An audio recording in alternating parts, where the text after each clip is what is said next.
저는 보호자가 아닙니다. 새 부인에게 연락하세요. 복도를 나서는 미경의 뒷모습은 흔들리지 않았습니다. 하지만 주차장에 도착한 순간 그녀는 차 안에서 한참을 울었습니다. 35년을 함께 산 사람이었습니다. 그 세월이 이렇게 끝나는 것이 믿기지 않았습니다. 대체 그녀에게 무슨 일이 있었던 것일까요? 평범하고 행복하다고 믿었던 35년 결혼 생활은 어쩌다 이 지경까지 오게 된 걸까요? 정미경은 올해 62살입니다. 남편 강민호와는 27에 만나 30에 결혼했습니다. 두 딸을 낳아 키우고 남편이 공무원 생활을 무사히 마칠 때까지 뒷바라지했습니다. 큰딸 지혜는 결혼해서 부산에 살고 작은딸 서연이는 미국에서 직장 생활을 합니다. 미경은 자신이 괜찮은 인생을 살았다고 믿었습니다. 남들이 부러워하는 평범한 가정이었으니까요. 민호가 정년 퇴직한 것은 3년 전이었습니다. 구청 세무과에서 33년을 근무했습니다. 퇴직금은 9,500만 원이 나왔습니다. 둘은 의논 끝에 돈을 모아 동탄 쪽에 작은 오피스텔 하나를 샀습니다. 작았지만 역세권이라 월세 수요가 괜찮았습니다. 민호의 연금은 월 280만 원. 미경은 백화점 화장품 매장에서 파트타임으로 100만 원 정도 벌었습니다. 합치면 월 380만 원 정도의 수입이었습니다. 노후를 제대로 준비하지는 않았지만 그래도 여유로운 편이었죠. 문제는 민호가 변한 것이었습니다. 퇴직 후 민호는 집에만 있었습니다. 아침에 일어나면 TV를 켰습니다. 뉴스를 보다가 드라마, 재방송을 보고 예능 프로그램을 봤습니다. 점심을 먹고 나면 소파에 누워 낮잠을 잤습니다. 오후에 일어나면 또 TV를 봤습니다. 저녁을 먹고 나면 스마트폰을 들여다봤습니다. 유튜브를 보거나 뉴스 기사를 읽었습니다. 밤 11시쯤 되면 잠자리에 들었습니다. 매일이 똑같았습니다. 미경은 남편에게 운동이라도 다니라고 권했습니다. 집 근처에 체육시설도 있고 헬스장도 있었습니다. 하지만 민호는 귀찮다는 말만 되풀이했습니다. 친구들이랑 만나라고 해도 시큰둥했습니다. 뭐 하러 만나냐고 만나봤자 술 먹고 건강 망치는 것밖에 없다고 했습니다. 미경은 답답했습니다. 남편이 무기력해 보였습니다. 퇴직 전에는 아침마다 양복 입고 출근하던 사람이었습니다. 사무실에서 후배들 챙기고 민원인들 응대하고 바쁘게 살았습니다. 그런 사람이 퇴직 후에는 완전히 다른 사람이 됐습니다. 활력이 사라졌습니다. 웃음도 줄었습니다.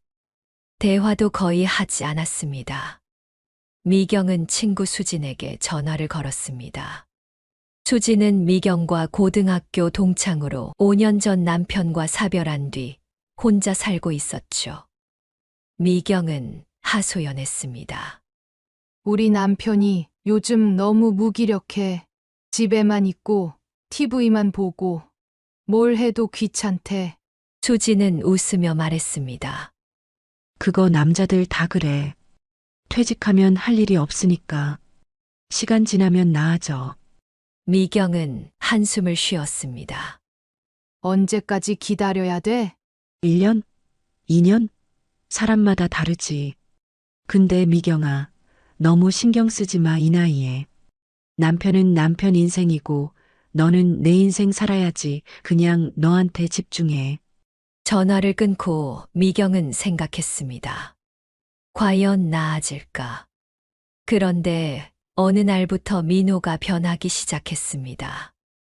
새벽 5시에 일어나더니 운동복을 입었습니다. 미경은 놀라서 물었습니다. 어디 가요? 등산. 친구가 등산 모임 나가자고 해서. 미경은 안심했습니다. 남편이 드디어 밖으로 나가는구나. 건강도 챙기고 사람도 만나고.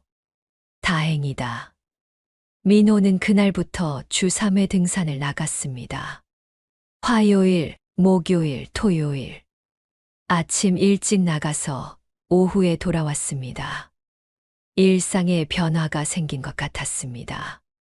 하지만 몇 달이 지나자 이상한 점들이 보이기 시작했습니다. 민호는 등산복을 새로 샀습니다.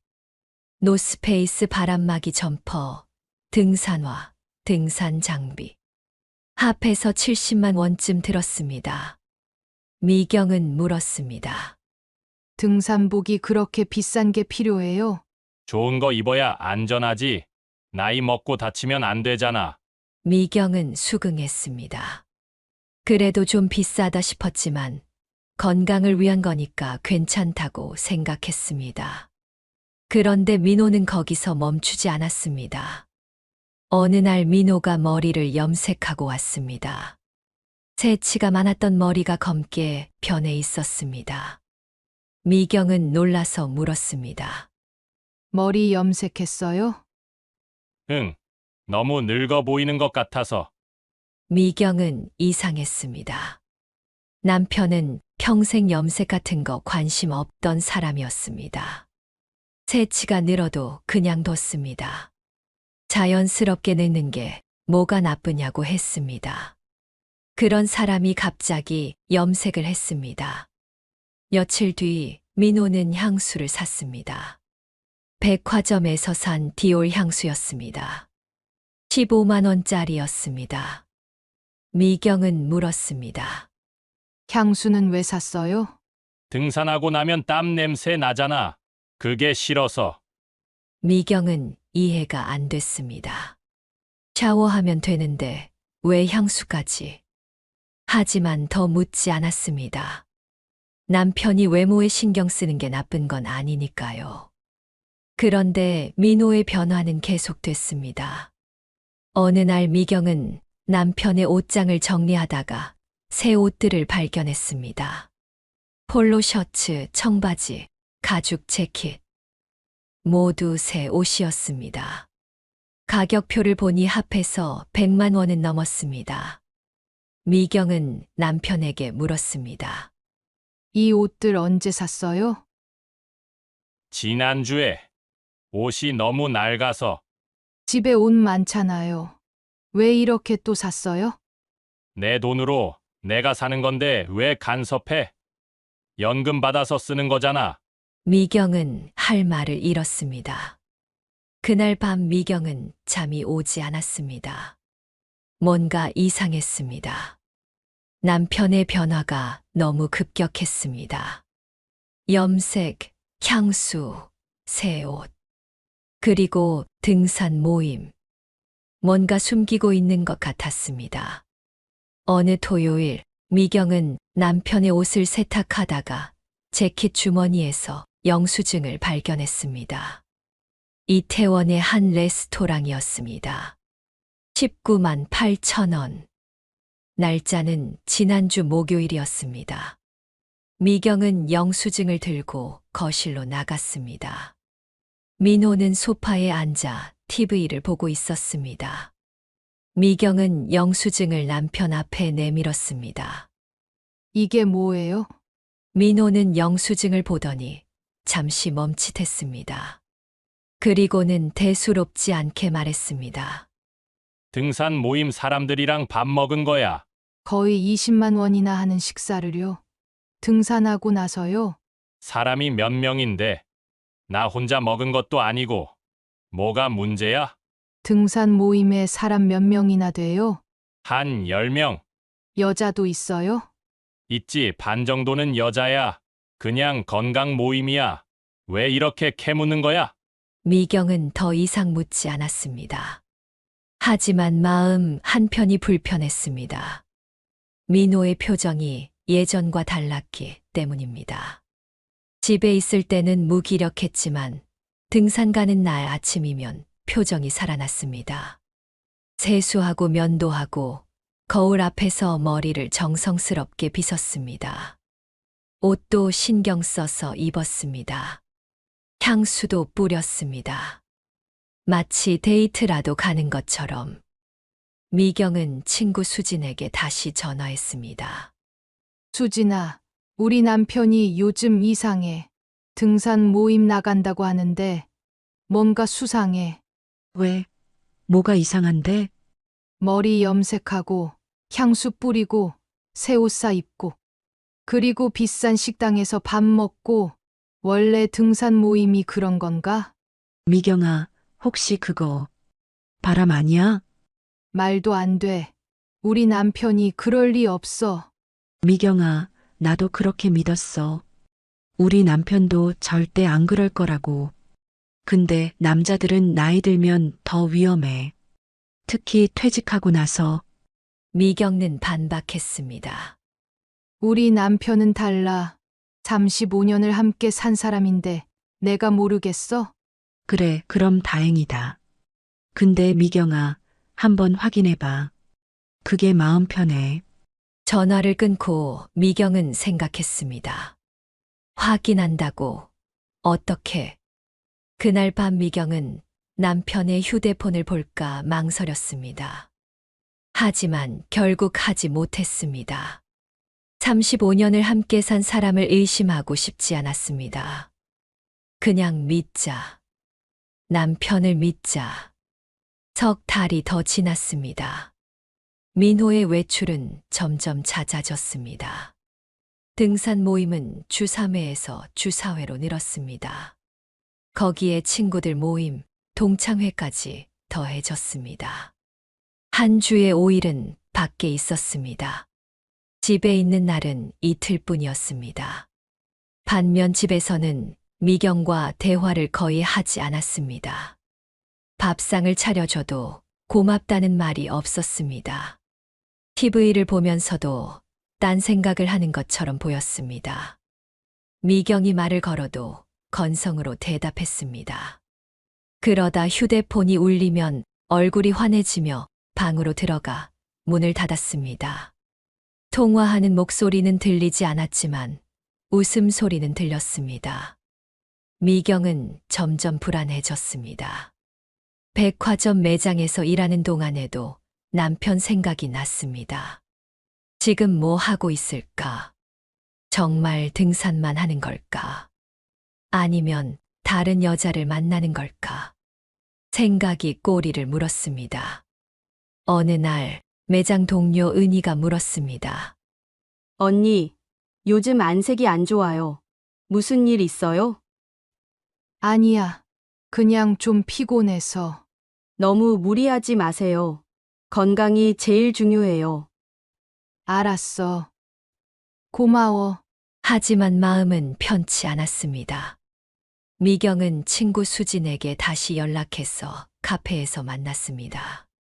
수진은 미경을 보자마자 물었습니다. 얼굴이 왜 그래? 많이 힘들어 보여. 미경은 한숨을 쉬었습니다. 수진아, 나 정말 미칠 것 같아. 무슨 일인데?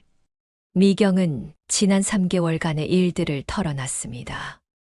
남편의 외출 증가, 집에서의 무관심, 휴대폰 통화할 때 화난 표정. 수지는 조용히 듣다가 단호하게 말했습니다. 미경아, 그거 100% 바람이야. 미경은 고개를 저었습니다. 그래도 확실한 증거가 없잖아. 내가 오해하는 걸 수도 있어. 그럼 확인해봐. 휴대폰이든 통장이든. 미경은 망설였습니다. 그게 맞는 건가? 남편을 의심하는 게. 의심이 아니야. 확인이야. 너 자신을 위해서라도 알아야 해. 계속 이렇게 불안하게 살 거야? 미경아, 내가 말 안 했지만 우리 남편도 그랬거든. 죽기 1년 전까지 바람 피웠어. 나는 전혀 몰랐지. 남편이 암 진단받고 병원 다니면서도 몰랐어. 남편이 죽고 나서야 알았어. 병원비 정리하다가 통장 내역 보고 알게 됐어. 미경은 놀라서 물었습니다. 정말 그래서 어떻게 했어? 수지는 쓸쓸하게 웃었습니다. 어떻게 하긴. 이미 죽었는데. 그냥 혼자 울었지. 그리고 후회했어. 왜 진작 확인하지 않았을까? 확인했으면 대화라도 했을 텐데. 미경은 할 말을 잃었습니다. 수지는 미경의 손을 꽉 잡았습니다. 미경아, 넌 나처럼 후회하지 마. 지금이라도 확인해. 아무것도 아니면 다행이고, 진짜 문제가 있으면 그때 대처하면 돼. 미경은 고개를 끄덕였습니다. 집으로 돌아오는 길, 미경은 결심했습니다. 오늘 밤 확인하자. 남편의 휴대폰을 확인하자. 그날 밤 10시, 민호는 일찍 잠이 들었습니다. 미경은 침대 옆에 있던 민호의 휴대폰을 집어들었습니다. 손이 떨렸습니다. 심장이 빠르게 뛰었습니다. 미경은 숨을 크게 들이쉬고 휴대폰 화면을 켰습니다. 비밀번호는 민호의 생일이었습니다. 미경은 카카오톡 앱을 열었습니다. 대화 목록이 나왔습니다. 맨 위에는 등산 모임 단체 채팅이 있었습니다. 그 아래는 친구들과의 대화, 그리고 그 아래 해리라는 이름이 보였습니다. 미경은 손가락이 얼어붙는 것 같았습니다. 하지만 용기를 내서 해리와의 대화창을 열었습니다. 그 안에는 모든 것이 있었습니다. 오빠, 오늘 보고 싶어요. 저 혼자 집에 있어요. 조금만 기다려요. 금방 갈게. 하트 이모티콘, 민호 하트 이모티콘. 오빠가 저한테 사준 목걸이 정말 예뻐요. 친구들이 다 부러워해요. 해리는 예쁘니까 뭘 해도 예쁘지. 다음엔 더 좋은 거 사줄게. 오빠, 최고. 사랑해요. 나도 사랑해. 미경은 휴대폰을 들고 주저앉았습니다. 손이 떨렸습니다. 숨이 막혔습니다. 눈물이 났습니다. 35년을 함께 산 남편이 다른 여자에게 사랑한다고 말하고 있었습니다. 하트를 보내고 있었습니다. 목걸이를 사주고 있었습니다. 프로필 사진을 확인했습니다. 해리는 젊은 여자였습니다. 30대 후반쯤으로 보였습니다. 미경은 사진을 오래 바라봤습니다. 그리고 생각했습니다. 저 여자가 뭐가 좋아서, 나보다 뭐가 나아서. 침대에 누웠지만 잠이 오지 않았습니다. 머릿속은 온통 해리와의 대화로 가득했습니다. 미경은 한참을 뜬 눈으로 생각했습니다. 그리고 결심했습니다. 내일 물어보자. 해리가 누구냐고. 다음 날 아침이었습니다. 민호는 평소처럼 등산을 나갈 준비를 했습니다. 등산복을 입고 향수를 뿌렸습니다. 현관문을 나서려는 순간 미경이 말했습니다. 여보, 민호는 돌아봤습니다. 왜? 해리가 누구예요? 민호의 얼굴이 굳었습니다. 잠시 침묵이 흘렀습니다. 어떻게 알았어? 휴대폰 봤어요. 어젯밤에. 민호는 한숨을 쉬었습니다. 그리고 현관문을 닫고 거실로 돌아왔습니다. 소파에 앉았습니다. 민호는 고개를 숙였습니다. 미경은 물었습니다. 언제부터였어요? 1년 좀 넘었어. 어디서 만났어요? 등산 모임. 해리도 거기 회원이야. 나이는 몇 살이에요? 40. 미경은 웃음이 나왔습니다. 40이요?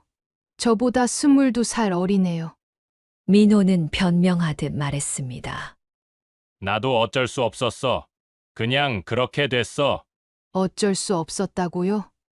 바람을 피우는 게 어쩔 수 없는 일이에요. 미경아, 나도 설명하기 어려운데 해리는 나를 필요로 해. 나한테 의지해. 나를 남자로 봐줘. 근데 나는요? 너는 나 없이도 잘 살잖아. 너는 혼자서도 다 할 수 있잖아. 일도 하고, 친구들도 만나고, 취미 생활도 하고. 나는 내게 필요 없는 사람 같았어. 미경은 할 말을 잃었습니다. 민호는 계속 말했습니다. 퇴직하고 나서 난 아무것도 아니게 됐어. 사회에서도 필요 없고, 집에서도 필요 없고, 그냥 밥 먹고 TV 보는 사람. 근데 혜리는 달라. 혜리는 내 말을 들어줘. 내가 힘들다고 하면 위로해줘. 내가 뭘 해주면 고마워해. 나를 인정해줘. 미경은 차갑게 말했습니다. 그래서 바람 핀 거예요? 인정받고 싶어서? 미경은 일어섰습니다. 그리고 말했습니다. 이혼하죠. 민호는 놀란 표정으로 미경을 바라봤습니다. 미경아, 계속 살 이유가 없잖아요. 당신은 다른 여자 만나고 나는 혼자 있는데 무슨 의미가 있어요? 민호는 난처한 표정을 지었습니다. 그리고는 말했습니다. 미경아, 조금만 생각해봐. 우리 딸들도 있고. 미경은 냉정하게 대답했습니다. 딸들은 이미 다 컸어요. 우리가 이혼해도 상관없어요. 민호는 애원했습니다. 그래도 35년을 함께 산 사이인데, 그 35년이 의미 없어진 게 지금이잖아요. 당신이 그 여자를 선택한 순간 다 끝난 거예요. 민호는 입을 다물었습니다. 미경은 침실로 들어가 문을 닫았습니다. 그리고 침대에 누워 울었습니다. 소리 내서 울었습니다. 35년이 이렇게 무너지는 게 믿기지 않았습니다. 오후에 미경은 변호사 사무실을 찾아갔습니다. 인터넷으로 검색해서 찾은 곳이었습니다. 미경은 상황을 설명했습니다. 남편의 바람, 이혼 결심까지. 김서영 변호사는 조용히 듣다가 물었습니다. 증거는 있으세요? 휴대폰 대화 내용이요. 캡처는 안 했는데 김서영은 고개를 끄덕였습니다. 캡처하세요. 최대한 많이. 그리고 재산은 어떻게 나눠져 있으세요? 집은 공동명의예요. 아파트 시세가 10억 정도 되고요. 오피스텔은 남편 명의인데 2억 5천만 원 정도 돼요. 예금은 대부분 제 명의로 돼 있어요. 8천만 원 정도요. 김서영은 메모하며 물었습니다. 대출은요? 집 담보대출 1억 있어요. 김서영은 계산했습니다.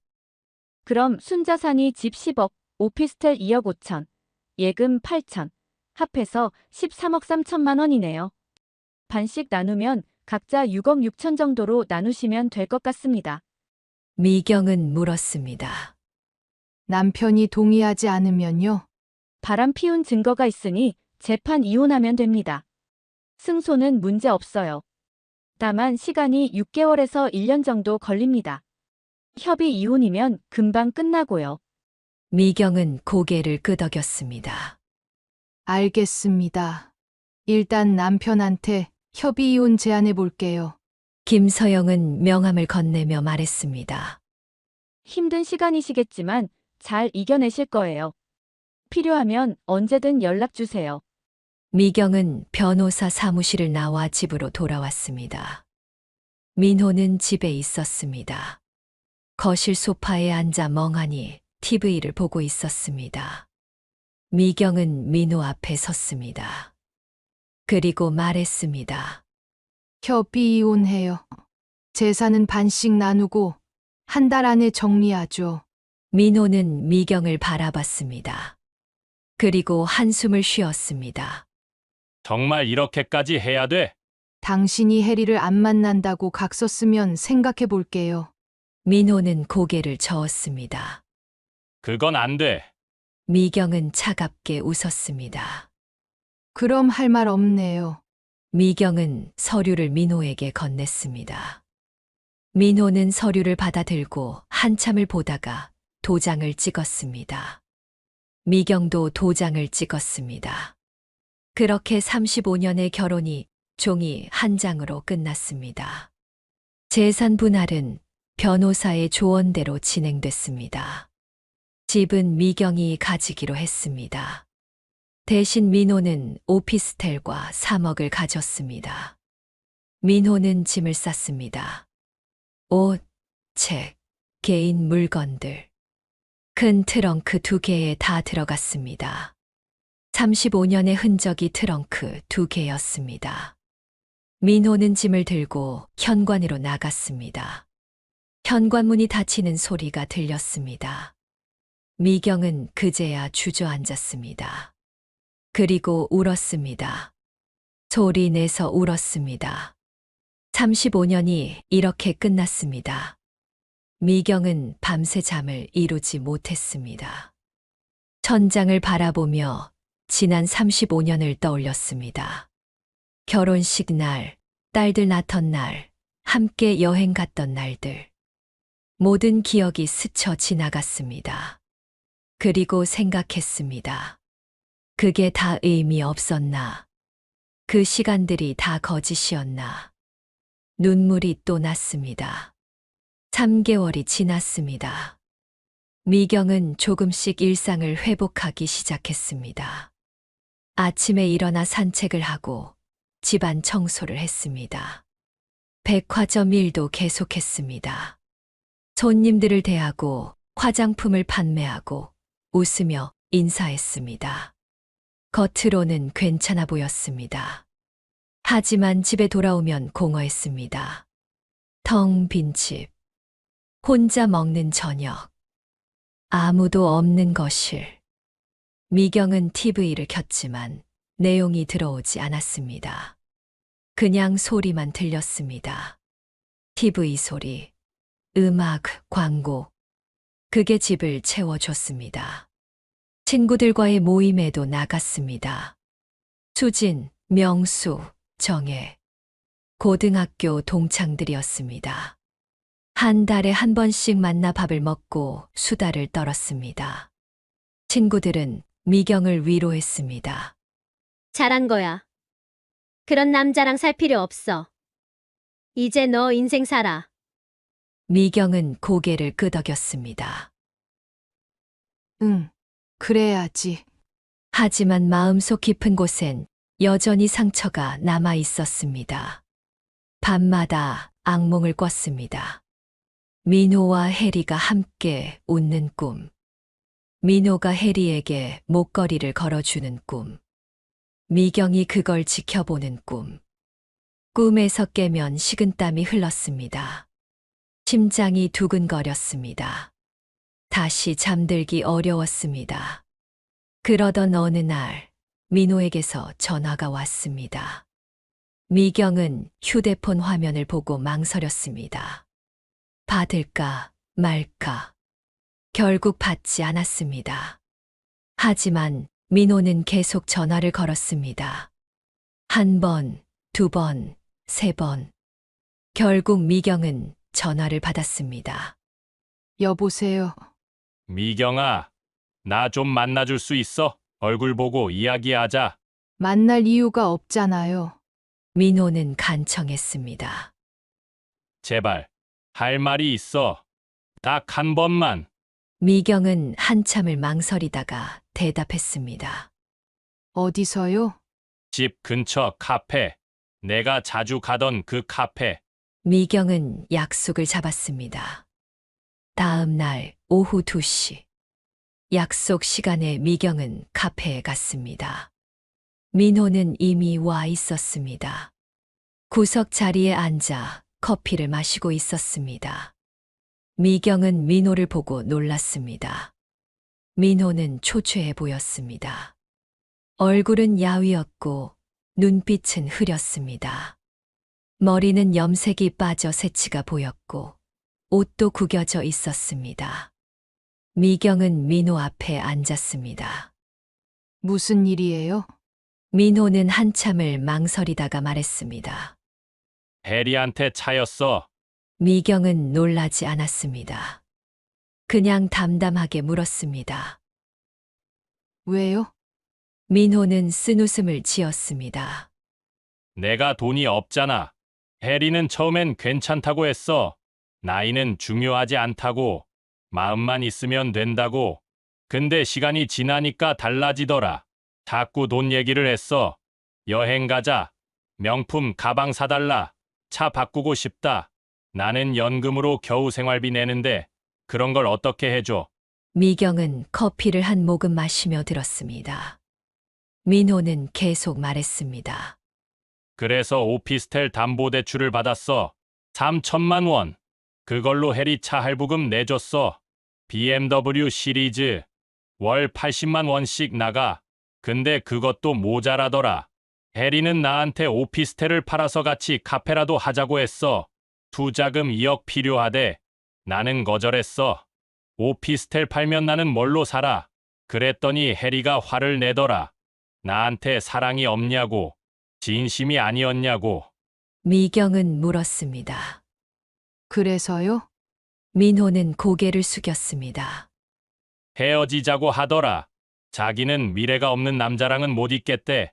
그리고 차단했어. 전화도 문자도 카톡도 다 차단. 미경은 차갑게 웃었습니다.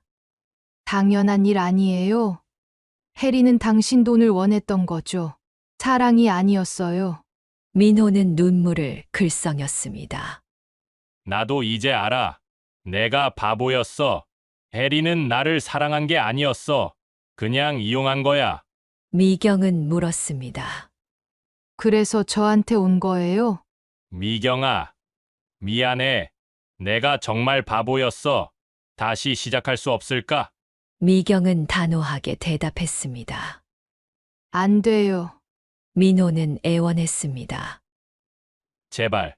나는 너밖에 없어. 해리는 날 버렸어. 친구들도 다 멀어졌어. 딸들한테도 연락 못해. 지혜가 나한테 실망했대. 서연이는 아예 전화도 안 받아. 정말 너밖에 없어. 미경은 냉정하게 말했습니다. 저는 당신의 마지막 선택지가 아니에요. 필요할 때만 찾는 사람도 아니고요. 민호는 울먹였습니다. 미경아, 미경은 자리에서 일어섰습니다. 그리고 말했습니다. 저는 이제 당신 없이 살 수 있어요. 35년 함께 살았지만 이제 정말 끝이에요. 잘 지내세요. 민호는 미경의 손을 잡으려 했습니다. 미경아, 제발. 미경은 손을 뿌리쳤습니다. 손 떼세요. 미경은 카페를 나섰습니다. 뒤돌아보지 않았습니다. 걸어가는 동안 눈물이 났지만 참았습니다. 집에 도착해서야 미경은 눈물을 흘렸습니다. 하지만 이번 눈물은 달랐습니다. 슬픔이 아니라 해방감이었습니다. 미경은 생각했습니다. 이제 정말 끝났구나. 며칠 후 미경은 상담센터를 찾았습니다. 인터넷으로 검색해서 찾은 곳이었습니다. 상담료는 회당 3만 원으로 부담스럽지 않았습니다. 상담사는 40대 중반의 차분한 여성이었습니다. 이름은 박현주였습니다. 미경은 지난 몇 달간의 이야기를 털어놨습니다. 남편의 바람, 이혼, 그리고 민호의 후회와 재결합 요청까지. 현주는 조용히 듣다가 물었습니다. 지금 가장 힘든 게 뭔가요? 제가 뭘 잘못한 건지 모르겠어요. 왜 남편이 저를 버렸는지, 제가 부족한 건가요? 제가 못나서 그런가요? 현주는 부드럽게 말했습니다. 남편분이 어머님을 버린 게 아니에요. 남편분이 자기 자신을 버린 거예요. 미경은 고개를 들었습니다. 무슨 뜻이에요? 중년 남성들은 종종 정체성의 혼란을 겪어요. 특히 퇴직 후에요. 사회에서 역할을 잃고, 가정에서도 존재감이 희미해지죠. 자신이 누구인지, 무엇을 위해 사는지 모르게 돼요. 그럴 때 누군가 자신을 필요로 하면 그 사람한테 의지하게 돼요. 그게 바로 어머님 남편이 겪은 일이에요. 미경은 물었습니다. 그럼 제 잘못은 아닌 건가요? 현주는 고개를 저었습니다. 잘못이란 건 없어요. 다만 어머님이 남편에게 어떤 사람이었는지 생각해 볼 필요는 있어요. 그리고 남편이 어머님에게 어떤 사람이었는지도요. 미경은 침묵했습니다. 현주는 말을 이었습니다. 많은 부부가 사랑이 아니라 의무감으로 함께 살아요. 서로를 사랑하는 게 아니라 그냥 익숙해서, 편해서, 헤어지기 귀찮아서 함께 있어요. 그런 관계는 언젠가 무너져요. 외부 자극이 생기면요. 미경은 고개를 끄덕였습니다. 현주는 물었습니다. 남편분과 함께 있을 때 행복하셨나요? 미경은 망설이다가 대답했습니다.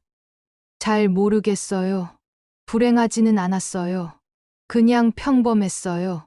현주는 다시 물었습니다. 남편분을 사랑하셨나요? 미경은 또 망설였습니다. 그리고 조용히 대답했습니다. 사랑이라기보다는 정이 들었던 것 같아요. 가족이었죠. 현주는 고개를 끄덕였습니다. 그럼 남편분도 비슷했을 거예요. 어머님을 사랑한 게 아니라 가족으로 여긴 거죠. 그러다 혜리라는 사람을 만났고 혜리는 남편분을 남자로 봐줬어요. 그게 남편분한테는 새로운 경험이었던 거예요. 미경은 눈물이 났습니다. 현주는 티슈를 건네며 말했습니다. 울어도 돼요. 슬픈 일이니까요. 35년이 무너지는 게 슬프지 않을 리 없죠. 미경은 한참을 울었습니다. 그리고 현주는 말했습니다. 이제 어머님 스스로를 돌아볼 시간이에요. 그 안에서 어머님이 누구인지 찾아야 해요. 미경은 집으로 돌아와 일기를 쓰기 시작했습니다. 35년의 결혼 생활을 되돌아봤습니다. 남편과 대화다운 대화를 한 적이 언제였나? 남편의 마음을 물어본 적이 있었나? 남편이 무엇을 원하는지 궁금해한 적이 있었나? 미경은 깨달았습니다. 나는 남편을 사랑하지 않았다. 그냥 함께 사는 사람으로 여겼다. 나는 민호에게 아내가 아니라 엄마였다.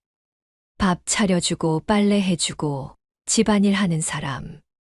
민호는 나한테 의지했지만 나는 민호를 돌본 것이지 사랑한 게 아니었다.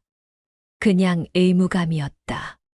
그렇다면 민호는 어땠을까? 민호도 마찬가지였을 것이다.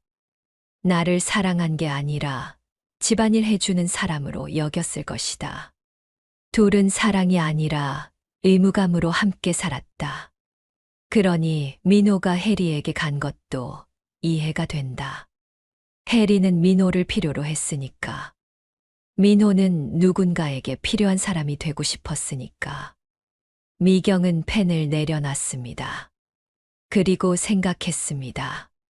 그럼 나는 뭘 원했을까? 나는 왜 민호와 결혼했을까? 나는 행복했을까? 답은 금방 나왔습니다. 나는 행복하지 않았다. 그냥 의무를 다했을 뿐이다. 아내로서, 엄마로서, 며느리로서. 나는 나를 위해 산 적이 없다. 미경은 울었습니다.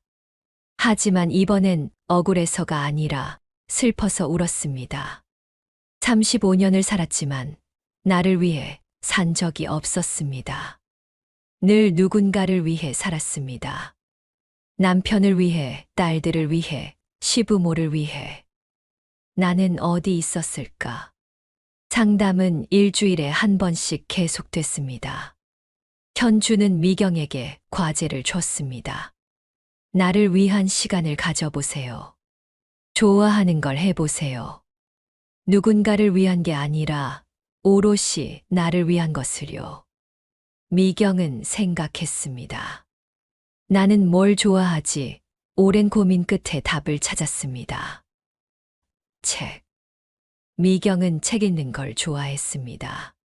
젊었을 때는 소설을 많이 읽었습니다. 하지만 결혼하고 나서는 책을 거의 읽지 못했습니다. 시간이 없었습니다. 아이들 키우고, 집안일하고, 시부모 모시고, 책 읽을 여유가 없었습니다. 미경은 서점에 갔습니다. 오랜만이었습니다. 서점을 둘러보며 책들을 구경했습니다. 소설, 에세이, 자기계발서. 마음에 드는 책 5권을 골랐습니다. 계산대에서 10만 원을 냈습니다.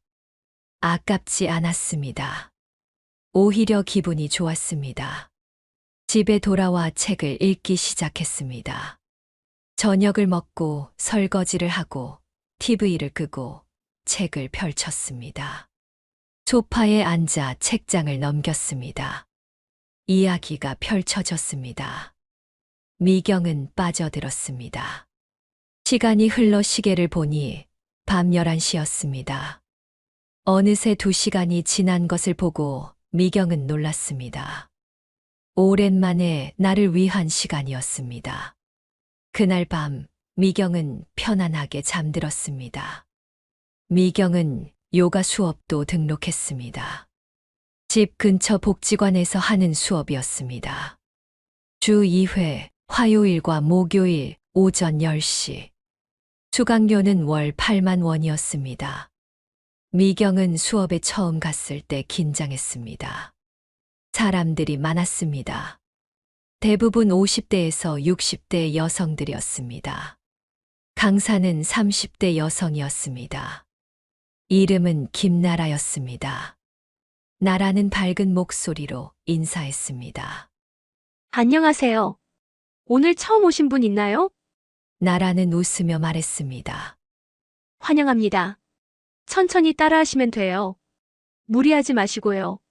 수업이 시작됐습니다. 처음엔 몸이 뻣뻣해서 동작 하나하나가 힘들었습니다.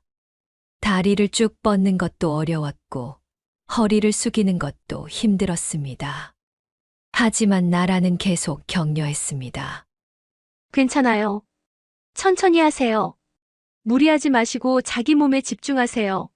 수업이 끝나고 미경은 땀을 흘렸습니다. 힘들었지만 기분은 좋았습니다. 몸이 가벼워진 것 같았습니다. 나라가 다가와 물었습니다. 어떠셨어요? 힘들었는데 좋았어요. 처음엔 다 그래요. 근데 계속하다 보면 몸이 유연해져요. 그러면 마음도 유연해지고요. 미경은 그 말이 마음에 들었습니다. 요가 수업은 계속됐습니다. 주 2회, 1시간씩. 시간이 지나면서 미경의 몸은 점점 유연해졌습니다. 처음에는 손끝이 발끝에 닿지 않았지만 한 달 뒤에는 닿았습니다. 허리를 숙이는 것도 편해졌습니다. 균형 잡는 동작도 할 수 있게 됐습니다. 나라의 말이 맞았습니다. 몸이 유연해지니 마음도 유연해졌습니다. 어느 날 요가 수업이 끝나고 옆자리 여성이 말을 걸었습니다. 혹시 커피 한 잔 하실래요? 미경은 놀랐지만 수락했습니다. 둘은 근처 카페로 갔습니다. 여성의 이름은 이경숙이었습니다. 나이는 미경과 비슷한 60살이었습니다. 경숙은 커피를 마시며 말했습니다. 저도 이혼했어요. 3년 됐어요. 미경은 놀라서 물었습니다. 어떻게 아셨어요? 제가 이혼한 거? 경숙은 웃었습니다. 표정 보면 알아요. 저도 그랬거든요. 처음 요가 시작했을 때 얼굴이 어두웠어요. 근데 시간 지나니까 밝아지더라고요. 외롭지 않아요? 외롭죠. 근데 결혼 생활 할 때도 외로웠어요. 차라리 지금이 나아요. 최소한 제 시간은 제 거니까. 제가 하고 싶은 거 할 수 있으니까. 미경은 고개를 끄덕였습니다. 저도 그래요. 혼자 있는 게 외롭긴 한데 자유롭기도 해요. 경숙은 웃었습니다. 그렇죠. 자유. 그게 제일 좋아요. 둘은 친구가 됐습니다. 요가 수업이 끝나면 함께 커피를 마셨습니다. 서로의 이야기를 나눴습니다. 경숙의 이혼 사연, 미경의 이혼 사연. 비슷하면서도 달랐습니다. 하지만 공통점이 있었습니다. 둘 다 자유를 찾았다는 것. 어느 일요일, 미경은 혼자 바다에 갔습니다. 강릉 바다였습니다. KTX를 타고 2시간 만에 도착했습니다. 미경은 백사장에 앉아 파도를 바라봤습니다. 파도는 밀려왔다가 물러갔습니다. 계속 반복됐습니다. 미경은 생각했습니다. 인생도 저렇게 흘러가는 거겠지. 밀려왔다가 물러가고 다시 밀려오고 끝이 아니라 순환이지. 미경은 속으로 말했습니다.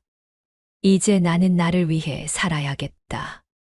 누군가를 위해서가 아니라 오롯이 나를 위해. 6개월이 지난 어느 날, 미경은 민호에게서 다시 연락을 받았습니다. 이번엔 문자였습니다. 미경아, 나 병원에 입원했어. 혈압이 너무 높아서 쓰러졌어. 혼자서 힘들어. 도와줄 수 있어? 미경은 문자를 보고 한참을 망설였습니다. 가야 하나, 말아야 하나. 그리고 답장을 보냈습니다. 새 부인한테 연락하세요. 민호에게서 바로 답장이 왔습니다. 혜리는 연락 안 하는 거 알잖아. 딸들도 바빠서 올 수 없대. 제발 좀 와줘. 미경은 친구 수진에게 전화를 걸었습니다. 수진은 단호하게 말했습니다. 너희는 이미 남남이야. 알아. 근데 그냥 내버려 두기엔 마음이 불편해. 35년을 함께 산 사람인데. 수진은 한숨을 쉬었습니다. 미경아, 너 아직도 그 사람 신경 쓰는 거야? 너 스스로를 위해서라도 관계를 끊어야 돼. 미경은 침묵했습니다. 근데 정가고 싶으면 가. 대신 조건 없이 가. 뭘 기대하지 말고. 그냥 마지막 정리라고 생각하고. 미경은 고개를 끄덕였습니다. 알았어. 결국 미경은 병원에 갔습니다.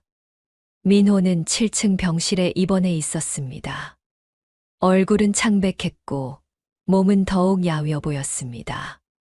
팔에는 링거가 꽂혀 있었습니다. 민호는 미경을 보자 눈물을 글썽였습니다. 미경아, 고마워. 와줘서. 미경은 차갑게 말했습니다. 혈압이 얼마나 높았어요? 190 응급실로 실려왔어. 의사가 말하길 자칫하면 뇌졸중 올 뻔했대. 미경은 물었습니다. 혈압약은 잘 먹고 있었어요? 잘 안 먹었어. 귀찮아서. 그리고 혼자 사니까 신경 써주는 사람도 없고. 미경은 한숨을 쉬었습니다. 그리고 물었습니다. 왜 저한테 연락했어요? 민호는 잠시 망설이다가 대답했습니다. 너밖에 없어서. 저밖에 없다고요? 민호는 고개를 끄덕였습니다. 미경은 차갑게 웃었습니다. 나는 당신이 버릴 수 있을 땐 버리고 필요할 때만 찾는 사람이에요. 당신이 날 버리고 바람핀 이유, 이제 알겠어요. 저는 당신한테 그냥 편한 사람이었던 거죠. 엄마처럼 돌봐주는 사람, 밥 차려주고 빨래해주고 집안일 해주는 사람. 근데 혜리는 달랐죠. 혜리는 당신을 남자로 봐줬으니까, 당신한테 의지하고 당신을 필요로 했으니까 당신은 그게 좋았던 거예요. 누군가한테 필요한 남자가 되고 싶었던 거죠. 민호는 눈물을 흘렸습니다. 저도 당신을 사랑한 게 아니었어요. 그냥 의무감으로 함께 산 거예요. 아내니까, 엄마니까, 며느리니까, 그렇게 살아야 한다고 배웠으니까, 우리 둘 다 잘못한 거예요. 서로를 사랑하지 않았던 거예요. 민호는 고개를 숙였습니다. 저는 이제 저를 위해 살고 싶어요. 누군가를 돌보기 위해서가 아니라 제가 행복하기 위해서요. 당신도 당신을 위해 사세요. 해리 같은 사람 찾지 말고 진짜 당신을 돌아보세요. 민호는 조용히 물었습니다. 그럼 우리는 정말 끝인 거야? 미경은 고개를 끄덕였습니다. 네, 끝이에요. 민호는 눈물을 닦으며 말했습니다. 미안해. 정말 미안해. 미경은 대답했습니다. 저도 미안해요. 당신을 사랑하지 못해서. 근데 이제는 괜찮아요. 이제는 자유로우니까. 미경은 병실을 나섰습니다. 복도를 걸어가며 눈물이 났습니다. 하지만 이번엔 참지 않았습니다. 그냥 흘렀습니다. 슬픔과 해방감이 섞인 눈물이었습니다. 병원을 나서며 미경은 하늘을 올려다봤습니다. 맑았습니다. 구름 한 점 없이 파랬습니다. 미경은 크게 숨을 들이쉬었습니다. 그리고 생각했습니다. 이제 정말 끝났다. 1년이 지났습니다. 미경은 작은 카페를 열었습니다. 집 근처 조용한 골목에 있는 10평짜리 공간이었습니다. 인테리어는 직접 했습니다.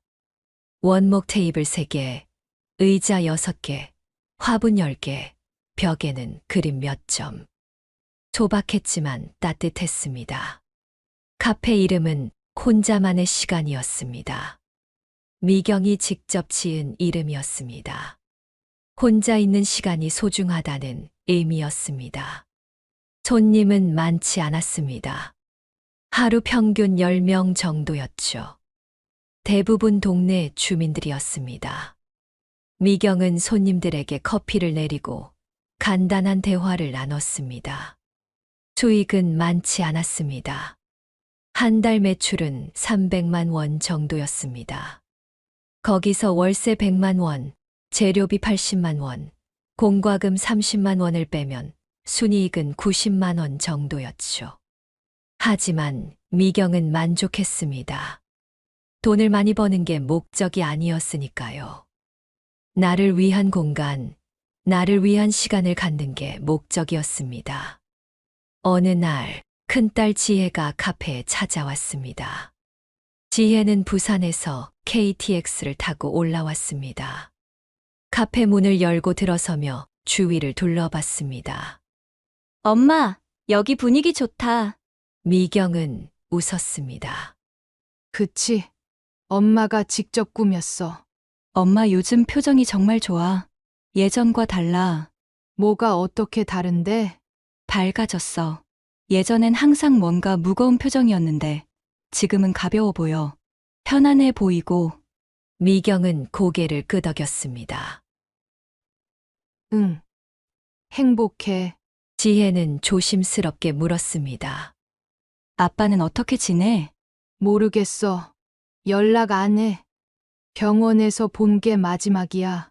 지혜는 말했습니다. 아빠가 요즘 혼자 오피스텔에 산대. 작은 이모가 얘기하더라. 건강도 안 좋고 우울해한대. 미경은 잠시 침묵하다가 말했습니다. 안 됐네. 근데 그건 아빠가 선택한 삶이야. 엄마는 이제 관여하지 않을 거야. 지혜는 엄마의 손을 잡았습니다. 엄마, 그동안 고생 많았어. 정말 많이 힘들었지? 미경은 눈물이 글썽했습니다. 힘들었지. 근데 이제는 괜찮아. 오히려 지금이 더 좋아. 지혜는 웃었습니다. 엄마 멋있어. 정말. 미경은 딸의 손을 꽉 잡았습니다. 저녁이 되자 미경은 카페 문을 닫고 집으로 돌아왔습니다. 집은 조용했지만 외롭지 않았습니다. 미경은 음악을 틀었습니다. 그리고 따라 불렀습니다. 바람이 분다, 바람이 분다. 내 마음의 바람이.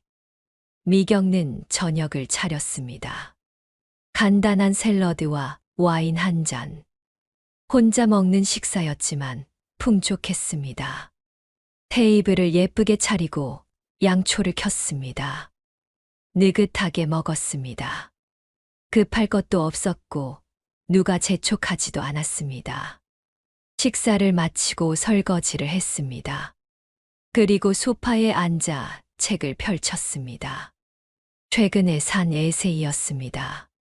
제목은 나를 위한 시간이었습니다. 미경은 책을 읽으며 공감했습니다. 책 속의 문장들이 마음에 와닿았습니다. 혼자 있는 시간이 외로운 게 아니다. 진짜 외로움은 함께 있어도 혼자인 것이다. 미경은 그 문장에 밑줄을 그었습니다. 그리고 생각했습니다. 민호와 함께 있을 때 나는 외로웠다. 35년을 함께 살았지만 늘 혼자였다. 근데 지금은 혼자지만 외롭지 않다. 오히려 자유롭고 행복하다. 창밖으로 달이 떠올랐습니다. 미경은 창가로 가서 달을 바라봤습니다. 달은 고요히 빛나고 있었습니다. 둥글고 밝았습니다. 미경은 미소 지었습니다. 그리고 속으로 말했습니다. 민호가 바람 피운 건 나 때문이 아니었다. 우리는 서로를 사랑하지 않았다. 그냥 의무감으로 함께 살았다.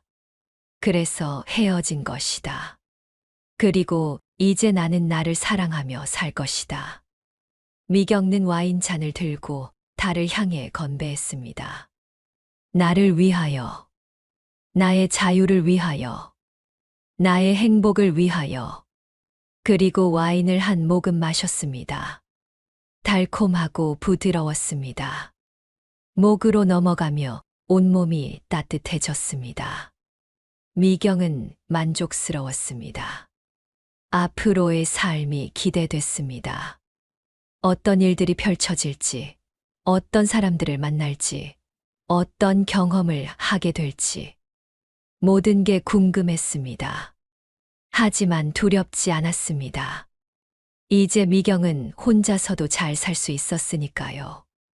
이제 시작이야. 진짜 내 인생이 시작되는 거야.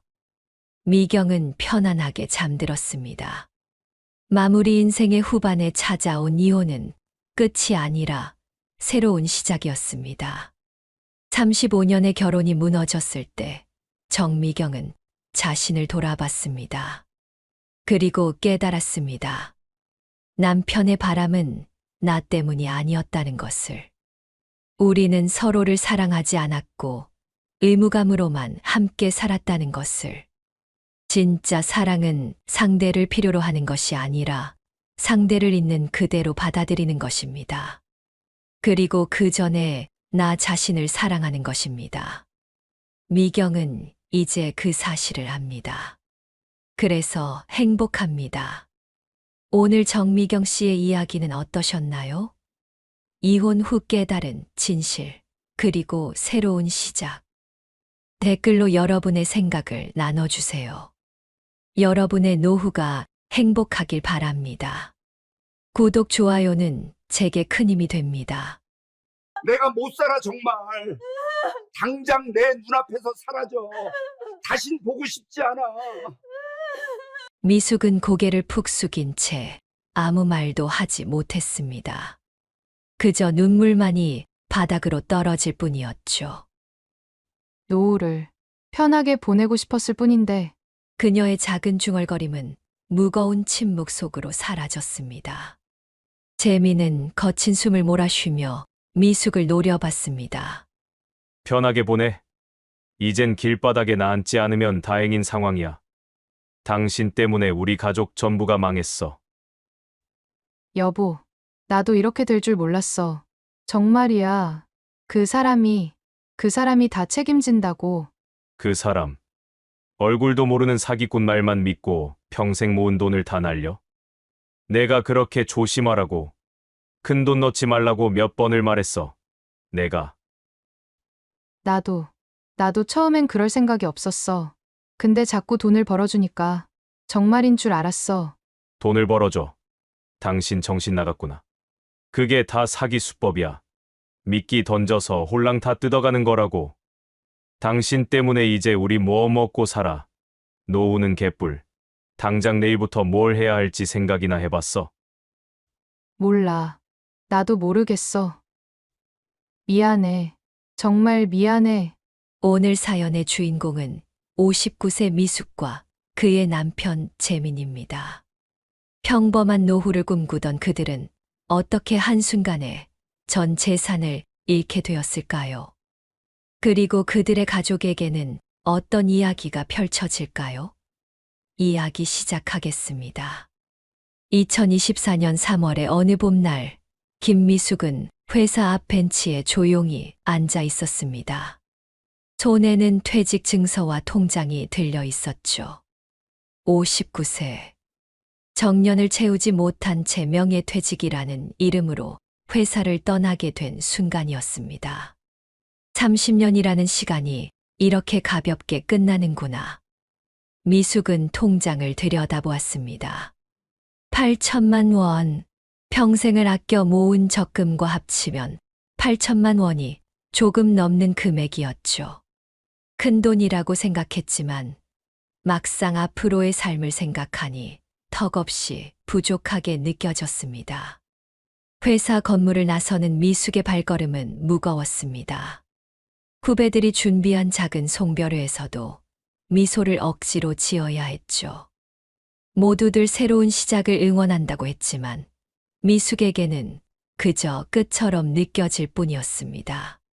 지하철 안 미숙은 창밖을 멍하니 바라보았습니다.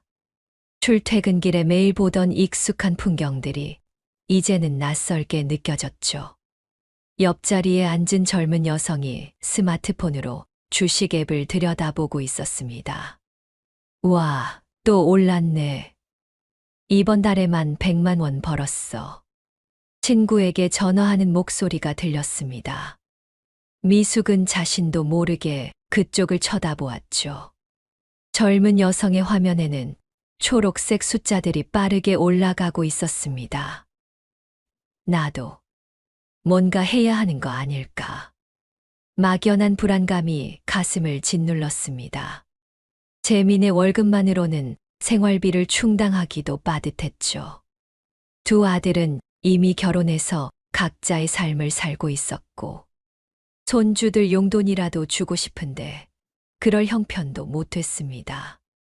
집에 도착하자 남편 재민이 거실 소파에 앉아 TV를 보고 있었습니다. 퇴근 후 언제나 그랬던 것처럼 그는 맥주 한 캔을 손에 들고 있었죠. 왔어. 오늘이 마지막 날이었지. 응. 끝났어. 미숙은 가방을 내려놓고 부엌으로 향했습니다. 저녁 준비를 해야 했죠. 30년을 일했건 퇴직했건 집안일은 여전히 그녀의 몫이었습니다. 저녁 식탁에서 재민이 입을 열었습니다. 퇴직금 얼마나 나왔어? 한 8천 정도. 재민의 눈빛이 미묘하게 변했습니다. 생각보다 적네. 요즘 물가에 그걸로 뭘 하겠어? 미숙은 아무 말도 하지 않았습니다. 그녀도 알고 있었죠. 이 돈으로는 노후를 편하게 보내기 어렵다는 것을. 병원비, 생활비, 예상치 못한 지출들. 생각할수록 답답했습니다. 밤이 깊어가고 미숙은 침대에 누워서도 잠을 이루지 못했습니다. 옆에서는 재민의 코 고는 소리가 규칙적으로 들렸죠. 그녀는 스마트폰을 켜고 인터넷을 검색하기 시작했습니다. 노후 준비, 퇴직금 굴리기, 안전한 투자. 검색어를 입력할 때마다 수많은 정보들이 쏟아졌습니다. 부동산, 주식, 펀드, 그리고 가상자산. 미숙의 눈이 한 유튜브 영상에 멈췄습니다. 50대 이상도 쉽게 월 300만 원 수익 보장, 투자 교육만 따라오세요. 영상 속 중년 남성은 자신감 넘치는 표정으로 말했습니다. 여러분, 저도 평범한 직장인이었습니다. 하지만 이 방법을 알게 된 후로 제 인생이 완전히 바뀌었죠. 지금 시작하지 않으면 후회합니다. 미숙은 영상을 끝까지 시청했습니다. 영상 하단에는 텔레그램 주소가 적혀 있었죠. 무료 상담, 10일 맞춤 투자 교육이라는 문구가 눈에 들어왔습니다. 한 번쯤 상담받아 보는 건 나쁘지 않겠지. 그렇게 미숙은 텔레그램 주소를 메모장에 저장했습니다. 그것이 그녀 인생의 가장 큰 실수가 될 줄은 그때는 전혀 몰랐죠. 퇴직 후 일주일이 지났습니다. 미숙은 집안일을 하면서도 계속 그 유튜브 영상이 머릿속을 맴돌았죠. 결국 그녀는 저장해두었던 텔레그램 주소로 메시지를 보냈습니다. 안녕하세요. 유튜브 영상 보고 연락드립니다. 답장은 생각보다 빨리 왔습니다. 안녕하세요. 투자 전문가 김민준입니다. 관심 가져주셔서 감사합니다. 투자 경험이 있으신가요? 아니요. 전혀 없어요. 최근에 퇴직해서 노후 준비를 하려고요. 아, 그러시군요. 걱정 마세요. 초보자분들도 충분히 하실 수 있습니다. 제가 단계별로 차근차근 알려드릴게요. 민준의 말투는 친절하고 부드러웠습니다. 미숙은 조금씩 마음이 열리는 것을 느꼈죠. 그는 투자에 대한 기본적인 설명부터 시작했습니다. 어려운 용어는 쉽게 풀어서 설명해 주었고, 미숙이 이해할 때까지 인내심 있게 대답해 주었습니다. 며칠 후, 민주는 미숙에게 가상자산 거래소를 소개했습니다. 이 거래소는 초보자들을 위한 교육 프로그램이 잘 되어 있어요. 우선 가입하셔서 무료 강의부터 들어보세요. 무료요? 네, 강의를 듣고 간단한 퀴즈만 풀면 소액의 코인을 보상으로 받을 수 있습니다. 일단 그걸로 연습해 보시면 돼요. 미숙은 반신반의하며 거래소에 가입했습니다. 생각보다 절차는 간단했죠. 이름, 전화번호, 계좌 인증만 하면 됐습니다. 가입을 마치고 강의 메뉴로 들어가자 정말로 여러 투자 관련 영상들이 올라와 있었습니다. 첫 번째 강의를 들은 후 간단한 퀴즈가 나왔습니다. 객관식 5문제. 미숙은 조심스럽게 답을 선택했고 정답을 맞췄다는 알림과 함께 작은 코인 이미지가 지갑에 들어왔습니다. 와, 정말 들어왔네. 비록 몇천 원 수준의 소액이었지만 미숙은 신기했습니다.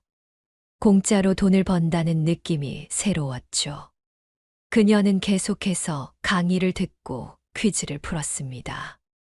며칠 동안 모은 코인은 5만 원 정도였습니다. 일주일 후 민준으로부터 메시지가 왔습니다. 축하드립니다. 지금 보유하신 코인 가격이 올랐어요. 한번 확인해 보세요. 미숙은 황급히 앱을 열었습니다. 5만 원이었던 코인이 12만 원으로 올라 있었죠. 그녀의 눈이 휘둥그레졌습니다. 이게 진짜예요. 네. 코인 시장이 그렇습니다. 빠르게 오르기도 하죠. 지금 파시면 바로 현금으로 출금할 수 있어요. 미숙은 민준의 안내대로 코인을 팔고 출금 신청을 했습니다. 다음 날 아침 그녀의 계좌에 정말로 12만 원이 입금되어 있었습니다. 공짜로 받은 코인으로 실제 돈을 번 것이었죠. 여보, 나 이거 봐. 투자로 돈 벌었어. 미숙은 들뜬 목소리로 남편에게 보여줬습니다. 재미는 대수롭지 않게 반응했죠. 그 푼돈 가지고 뭐하게. 하지만 미숙의 생각은 달랐습니다. 이게 시작일 뿐이라는 생각이 들었죠. 만약 더 큰 금액을 투자하면 어떻게 될까? 그녀의 마음속에 작은 욕심이 싹트기 시작했습니다. 그날 저녁 미숙은 다시 민준에게 연락했습니다. 좀 더 본격적으로 투자하고 싶어요. 어떻게 하면 될까요? 좋은 결심이세요. 그럼 이제 실전 투자를 시작해 볼까요? 우선 소액부터 넣어보시는 게 좋을 것 같아요. 얼마 정도요? 100만 원 정도면 적당합니다. 그 정도면 손실이 나도 부담이 적고 수익이 나면 의미 있는 금액이 되거든요. 미숙은 잠시 망설였습니다. 100만 원. 적지 않은 돈이었죠. 하지만 방금 전 12만 원을 번 경험이 그녀를 움직였습니다. 공짜로 받은 코인도 이렇게 올랐는데 직접 투자하면 더 많이 벌 수 있지 않을까. 알겠어요. 한번 해볼게요. 좋습니다. 제가 안전한 코인을 추천해 드릴게요. 마침 지금이 매수 타이밍이거든요. 민주는 특정 코인의 이름과 함께 자세한 설명을 보내왔습니다. 그 코인이 왜 오를 수밖에 없는지, 전문가들의 분석은 어떤지, 해외 시장 동향은 어떤지, 그럴듯한 정보들이 이어졌습니다. 미숙은 은행 앱을 열었습니다. 손가락이 잠시 멈췄지만 곧 송금 버튼을 눌렀죠. 거래소 명의의 계좌로 100만 원이 이체됐습니다. 입금 확인했습니다. 이제 제 지시대로만 따라오시면 됩니다. 걱정 마세요. 제가 24시간 시장을 모니터링하고 있으니까요. 민준의 메시지가 안심이 됐습니다. 미숙은 스마트폰을 내려놓고 깊은 숨을 쉬었죠. 첫 투자. 조금 떨렸지만 동시에 기대감도 컸습니다. 창밖으로 봄비가 내리기 시작했습니다.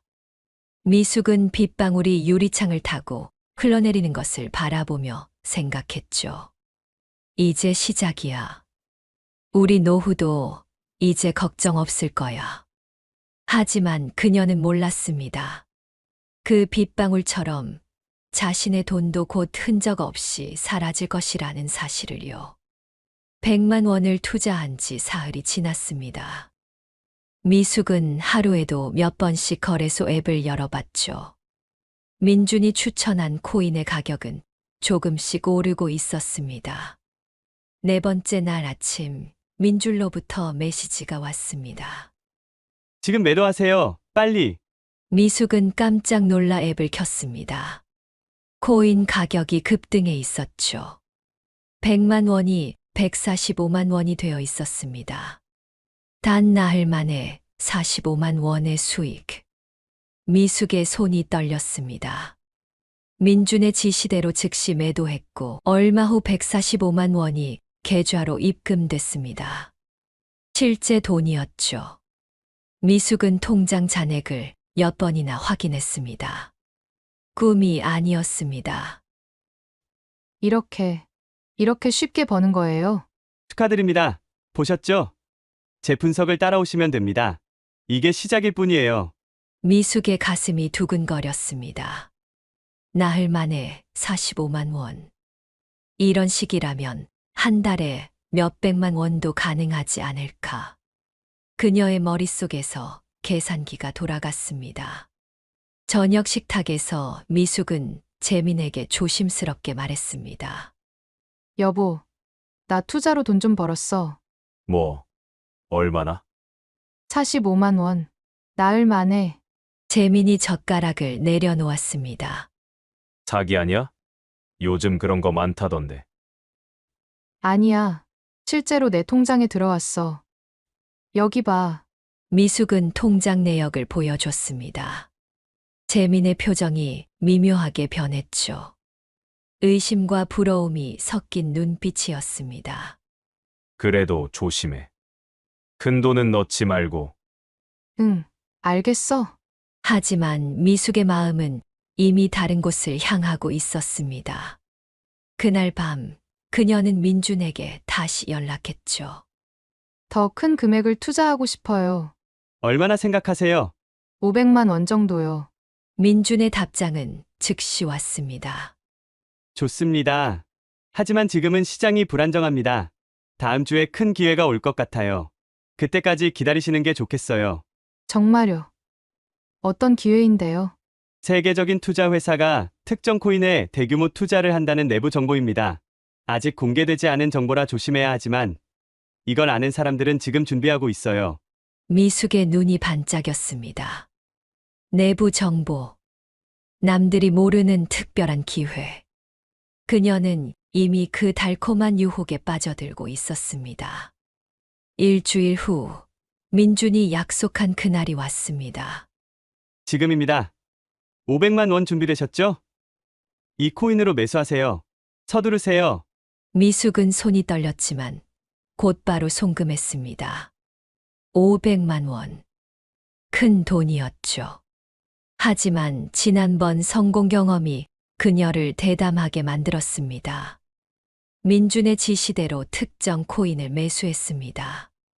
그리고 기다렸죠. 1시간, 2시간. 미숙은 스마트폰에서 눈을 떼지 못했습니다. 오후 3시쯤 급격한 변화가 시작됐습니다. 코인 가격이 치솟기 시작했죠. 5%, 10%, 15%. 숫자가 초록색으로 빠르게 올라갔습니다. 미숙의 심장이 터질 것 같았습니다. 저녁이 되자 코인 가격은 40% 이상 상승해 있었습니다. 500만 원이 700만 원이 된 것이었죠. 하루 만에 200만 원의 수익. 미숙은 믿을 수가 없었습니다. 팔아요. 지금 팔아요? 미숙이 급하게 물었습니다. 아직이에요. 더 오를 겁니다. 내일까지 기다리세요. 다음 날 코인은 더 올랐습니다. 500만 원이 780만 원이 됐죠. 미숙은 민준의 지시를 기다렸고 오전 11시에 매도 신호가 왔습니다. 지금 파세요. 미숙은 즉시 매도했고 780만 원을 출금 신청했습니다. 이틀 만에 280만 원의 수익. 그녀는 자신이 천재 투자자가 된 것 같은 착각에 빠졌습니다. 이제 미숙의 하루는 코인 시장과 민준의 메시지를 확인하는 것으로 시작됐습니다. 집안일을 할 때도, 장을 볼 때도, 심지어 잠들기 전에도 스마트폰을 손에서 놓지 않았죠. 재민이 걱정스러운 눈빛으로 물었습니다. 요즘 너무 빠져 있는 거 아니야? 괜찮아. 돈 벌고 있잖아. 이번 달에만 300만 원 넘게 벌었어. 그래도 뭔가 이상한 것 같아. 그렇게 쉽게 돈을 벌 수 있다는 게. 당신은 몰라. 요즘은 다들 이렇게 해서 돈 벌어. 내가 이쪽에 소질이 좀 있나 봐. 미숙의 목소리에는 자신감이 넘쳤습니다. 2번의 성공이 그녀를 변화시켰죠. 처음에 조심스러움은 사라지고 이제는 민준을 완전히 신뢰하게 됐습니다. 그날 밤 민준으로부터 특별한 메시지가 왔습니다. 이숙 씨, 곧 정말 큰 기회가 옵니다. 지금까지는 연습이었어요. 다음 거는 인생을 바꿀 수 있는 기회입니다. 얼마나 큰 기회인데요. 최소 3배에서 5배 수익을 예상하고 있습니다. 하지만 큰 금액이 필요해요. 준비하실 수 있으세요? 미숙은 침을 꿀꺽 삼켰습니다. 3배에서 5배. 만약 2천만 원을 넣으면 6천만 원에서 1억이 될 수 있다는 뜻이었죠. 얼마나 필요한데요? 최소 3천만 원은 있어야 의미 있는 수익을 낼 수 있습니다. 미숙의 머릿속이 복잡해졌습니다. 3천만 원. 퇴직금의 거의 절반이었죠. 하지만 지금까지 민준의 조언은 모두 맞아떨어졌습니다. 이번에도 성공한다면 그녀는 결심했습니다. 한 방의 승부를 보기로요. 창밖에는 어둠이 깔리고 있었습니다. 미숙도 모르는 사이 그녀 역시 깊은 어둠 속으로 걸어 들어가고 있었습니다. 5월 초 민준으로부터 그 메시지가 왔습니다. 드디어 때가 왔습니다. 이번 주 금요일 세계 최대 투자 펀드가 특정 코인에 막대한 자금을 투입합니다. 내부 정보라 조심해야 하지만 이 기회를 놓치면 평생 후회할 겁니다. 미숙의 손이 떨렸습니다. 평생 후회한다는 말이 귓가에 맴돌았죠. 정말 확실한 거예요? 저도 전 재산을 걸 겁니다. 그만큼 확실해요. 하지만 미숙 씨는 부담 갖지 마세요. 여유 있는 금액만 투자하시면 됩니다. 민준의 말은 언제나 그랬듯 신중하고 배려심 있게 들렸습니다. 오히려 그런 태도가 미숙의 경계심을 완전히 무너뜨렸죠. 그날 저녁 미숙은 통장을 정리했습니다. 퇴직금 8천만 원, 적금 2천만 원, 그리고 지금까지 번 투자 수익 약 300만 원, 총 1억 300만 원. 그녀와 재민의 노후 자금 전부였습니다. 전부 넣을까? 아니야, 너무 위험해. 절반만. 하지만 머릿속에서는 다른 계산이 이루어지고 있었습니다.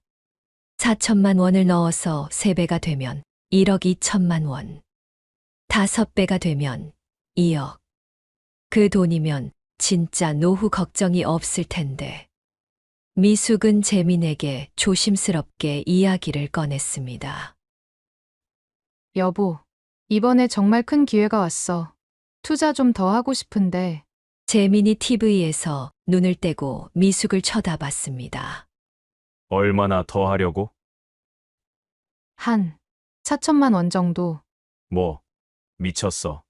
퇴직금 반을 넣는다고? 재민의 목소리가 높아졌습니다. 무조건 벌 수 있다니까. 지금까지 내가 얼마나 벌었는데 300만 원 넘게 벌었다고. 그건 운이 좋았던 거야. 큰돈 잃으면 어쩌려고. 안 잃어. 민준 씨가 전문가라니까. 전문가는 무슨, 얼굴도 못 본 사람을 어떻게 믿어. 부부는 그날 밤 처음으로 크게 다퉜습니다. 결혼 30년 만에 가장 격렬한 싸움이었죠. 결국 재민은 화를 내며 방문을 쾅 닫고 들어갔습니다. 미숙은 거실 소파에 앉아 한참을 생각했습니다. 재민의 말이 틀린 건 아니었죠. 하지만 지금까지의 성공 경험이 그녀를 다른 쪽으로 이끌었습니다. 스마트폰에서 민준의 메시지가 또 왔습니다. 내일까지 결정하셔야 합니다. 투자자가 많아서 자리가 얼마 없어요. 미숙 씨는 제 VIP 고객이니까 우선권을 드리는 거예요. VIP, 고객, 우선권. 그 단어들이 미숙의 자존심을 자극했습니다. 마치 자신이 특별한 대우를 받는 것 같았죠. 다음 날 아침, 재민은 출근하면서 한마디 던졌습니다. 절대 큰돈 넣지 마. 약속해. 응. 미숙은 대답했지만 마음은 이미 정해져 있었습니다. 재민이 현관문을 나서는 소리를 들으며 그녀는 스마트폰을 켰죠. 통장을 열어보니 재민의 월급이 들어와 있었습니다. 거기에 그녀의 퇴직금까지. 미숙은 잠시 망설였습니다. 하지만 민준의 메시지가 다시 왔죠. 미숙 씨, 시간이 없어요. 지금 투자하지 않으면 기회가 사라집니다. 미숙의 손가락이 움직였습니다. 송금 버튼을 누르고 금액을 입력했습니다. 8천만 원. 그녀는 결국 퇴직금 전부를 넣기로 결정했습니다. 남편에게 자신이 옳다는 걸 증명하고 싶었거든요. 송금 완료. 화면에 메시지가 떴습니다. 미숙은 스마트폰을 꽉 쥐었죠. 돌이킬 수 없는 강을 건넌 것이었습니다. 입금 확인했습니다. 현명한 결정하셨어요. 이제 지시대로만 따라오세요. 오늘 저녁 8시에 매수하실 코인 알려드릴게요. 미숙은 깊은 숨을 쉬었습니다. 불안감과 기대감이 뒤섞였죠. 괜찮을 거야. 지금까지 다 맞았잖아. 이번에도 성공할 거야. 저녁 8시 민준의 지시대로 특정 코인을 매수했습니다. 스마트폰 화면에 거대한 숫자가 떴을 때 미숙은 현기증을 느꼈죠. 이제 기다리기만 하면 됩니다. 다음 주 월요일까지요. 그때 이 코인은 최소 300% 오를 겁니다. 축하드려요, 미숙 씨. 곧 부자가 되실 거예요. 그날 밤 미숙은 잠을 이룰 수 없었습니다. 코인 가격을 몇 번이나 확인했죠. 아직 큰 변화는 없었습니다. 하지만 민준이 월요일이라고 했으니 기다려야 했습니다. 금요일 밤, 토요일, 일요일. 미숙은 하루 종일 스마트폰만 들여다봤습니다. 코인 가격은 조금씩 오르락내리락 했지만 극적인 변화는 없었죠. 재민은 미숙의 이상한 행동을 눈치챘지만 아무 말도 하지 않았습니다. 이미 싸움으로 지쳐 있었고 설마 정말 큰 돈을 넣었을 거라고는 생각하지 못했죠. 월요일 오전 드디어 변화가 시작됐습니다. 코인 가격이 급등하기 시작했죠. 5%, 10%, 20%. 미숙의 눈이 커졌습니다. 정말 오르고 있었습니다. 점심때쯤 코인은 50% 상승했습니다. 8천만 원이 1억 2천만 원이 됐죠. 미숙은 흥분을 감추지 못했습니다. 민준 씨가 맞았어. 정말 맞았어. 오후가 되자 상승세는 더욱 가팔라졌습니다. 80%, 100%, 150%. 숫자가 미친 듯이 올라갔습니다. 8천만 원이 2억이 됐습니다. 미숙은 거실 바닥에 주저앉았습니다. 손이 떨려서 스마트폰을 제대로 잡을 수가 없었죠. 진짜였습니다. 대박이 진짜였습니다. 민준 씨, 지금 팔아요? 아직이에요. 더 오릅니다. 제 신호까지 기다리세요. 미숙은 민준을 완전히 신뢰했습니다. 더 오른다면 더 기다려야죠. 저녁 7시 코인은 무려 280% 상승했습니다. 미숙은 믿을 수가 없었습니다. 평생 모아도 만들 수 없는 돈을 단 사흘 만에 만든 것이었습니다. 민준 씨, 이제 팔까요? 그런데 이상했습니다. 민준의 답장이 오지 않았죠. 미숙은 초조하게 메시지를 확인했습니다. 읽음 표시도 없었습니다. 10분, 20분, 30분. 시간이 흐르면서 미숙의 불안감이 커졌습니다. 그리고 그때 코인 가격이 흔들리기 시작했습니다. 코인 가격이 떨어지기 시작했습니다. 처음에는 소폭이었죠. 280%에서 260%, 다시 240%로. 미숙은 당황했지만 이런 건 일시적 조정이라고 스스로를 달랬습니다. 민준 씨, 연락 좀 주세요. 메시지를 보냈지만 여전히 답이 없었습니다. 읽음 표시조차 뜨지 않았죠. 미숙의 심장이 빠르게 뛰기 시작했습니다. 코인 가격은 계속 떨어졌습니다. 200%, 180%, 150%. 상승했던 속도만큼이나 빠르게 하락하고 있었습니다. 미숙은 패닉 상태에 빠졌죠. 일단 팔아야 하나? 아니야. 민준 씨가 신호를 줄 때까지 기다려야 해. 하지만 민준의 연락은 오지 않았습니다. 시간이 흐를수록 코인 가격은 더 떨어졌죠. 100%, 80%, 50%. 저녁 9시가 되자 코인은 거의 원점으로 돌아왔습니다. 1억 9천만 원이었던 잔액이 다시 8,500만 원으로 줄어들었죠. 미숙은 손이 얼어붙은 것처럼 아무것도 할 수 없었습니다. 그때 민준으로부터 메시지가 왔습니다. 미안해요. 갑자기 일이 생겼어요. 지금 시장이 혼란스러운데 일단 보유하고 계세요. 내일 다시 오를 겁니다. 미숙은 안도의 한숨을 쉬었습니다. 다행이야. 민준 씨가 연락했어. 내일 다시 오른다니까 기다리면 돼. 하지만 다음 날 코인은 오르지 않았습니다. 오히려 더 떨어졌죠. 8천만 원, 7,500만 원, 7천만 원. 미숙의 얼굴이 창백해졌습니다. 수요일 아침 미숙은 더 이상 기다릴 수 없다고 판단했습니다. 지금이라도 팔아야 했죠. 비록 손실이지만 조금이라도 남은 돈을 건져야 했습니다. 그녀는 매도 버튼을 눌렀습니다. 코인이 팔렸고 계좌에 7천만 원이 표시됐습니다. 1천만 원의 손실.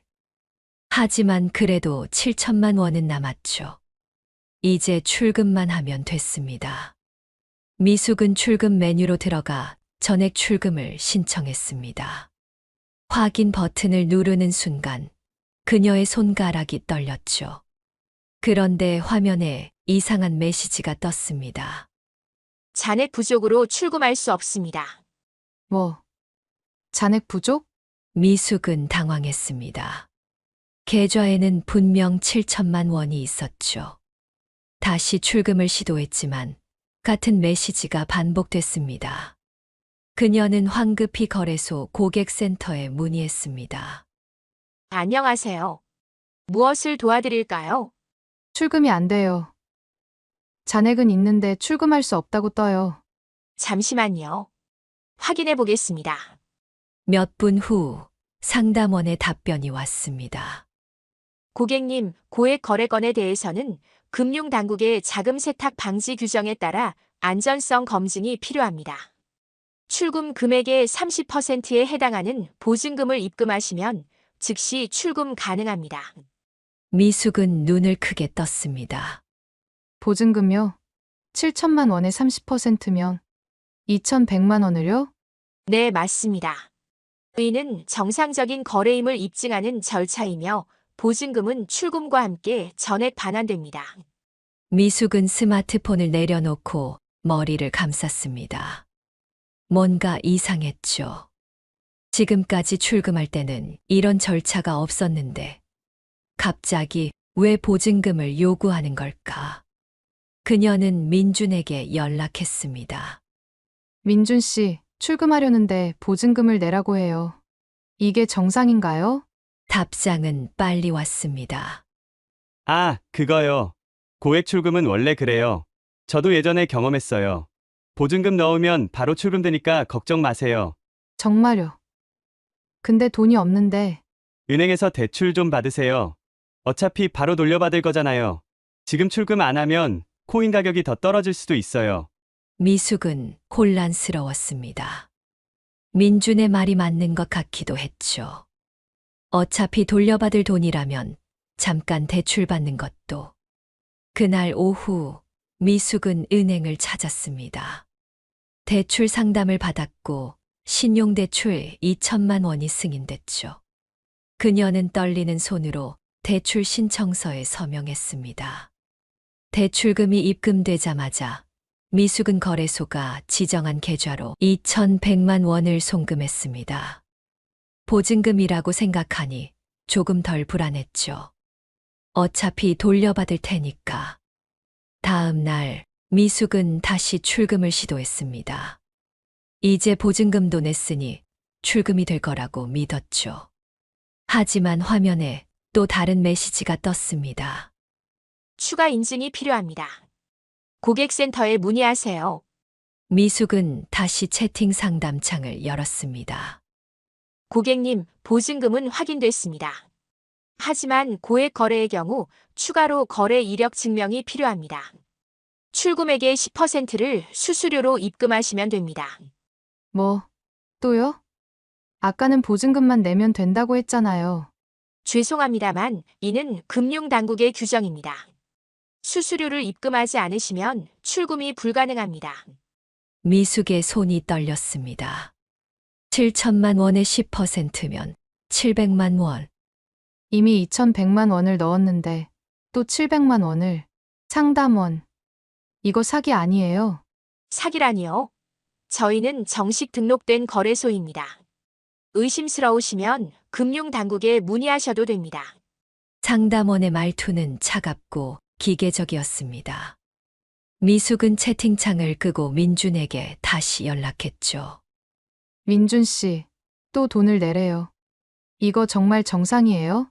하지만 이번에는 민준의 답장이 오지 않았습니다. 1시간이 지나도 2시간이 지나도 읽음 표시조차 뜨지 않았죠. 미숙의 머릿속이 하얗게 변했습니다. 뭔가 잘못됐다는 생각이 확신으로 바뀌기 시작했습니다. 저녁 무렵 재민이 퇴근했습니다. 미숙은 소파에 멍하니 앉아 있었죠. 재민이 걱정스러운 표정으로 다가왔습니다. 왜 그래? 안색이 안 좋은데. 여보. 미숙의 목소리가 떨렸습니다. 재민은 뭔가 심상치 않다는 것을 느꼈죠. 무슨 일 있어? 나 큰일 났어. 미숙은 그제야 모든 것을 털어놨습니다.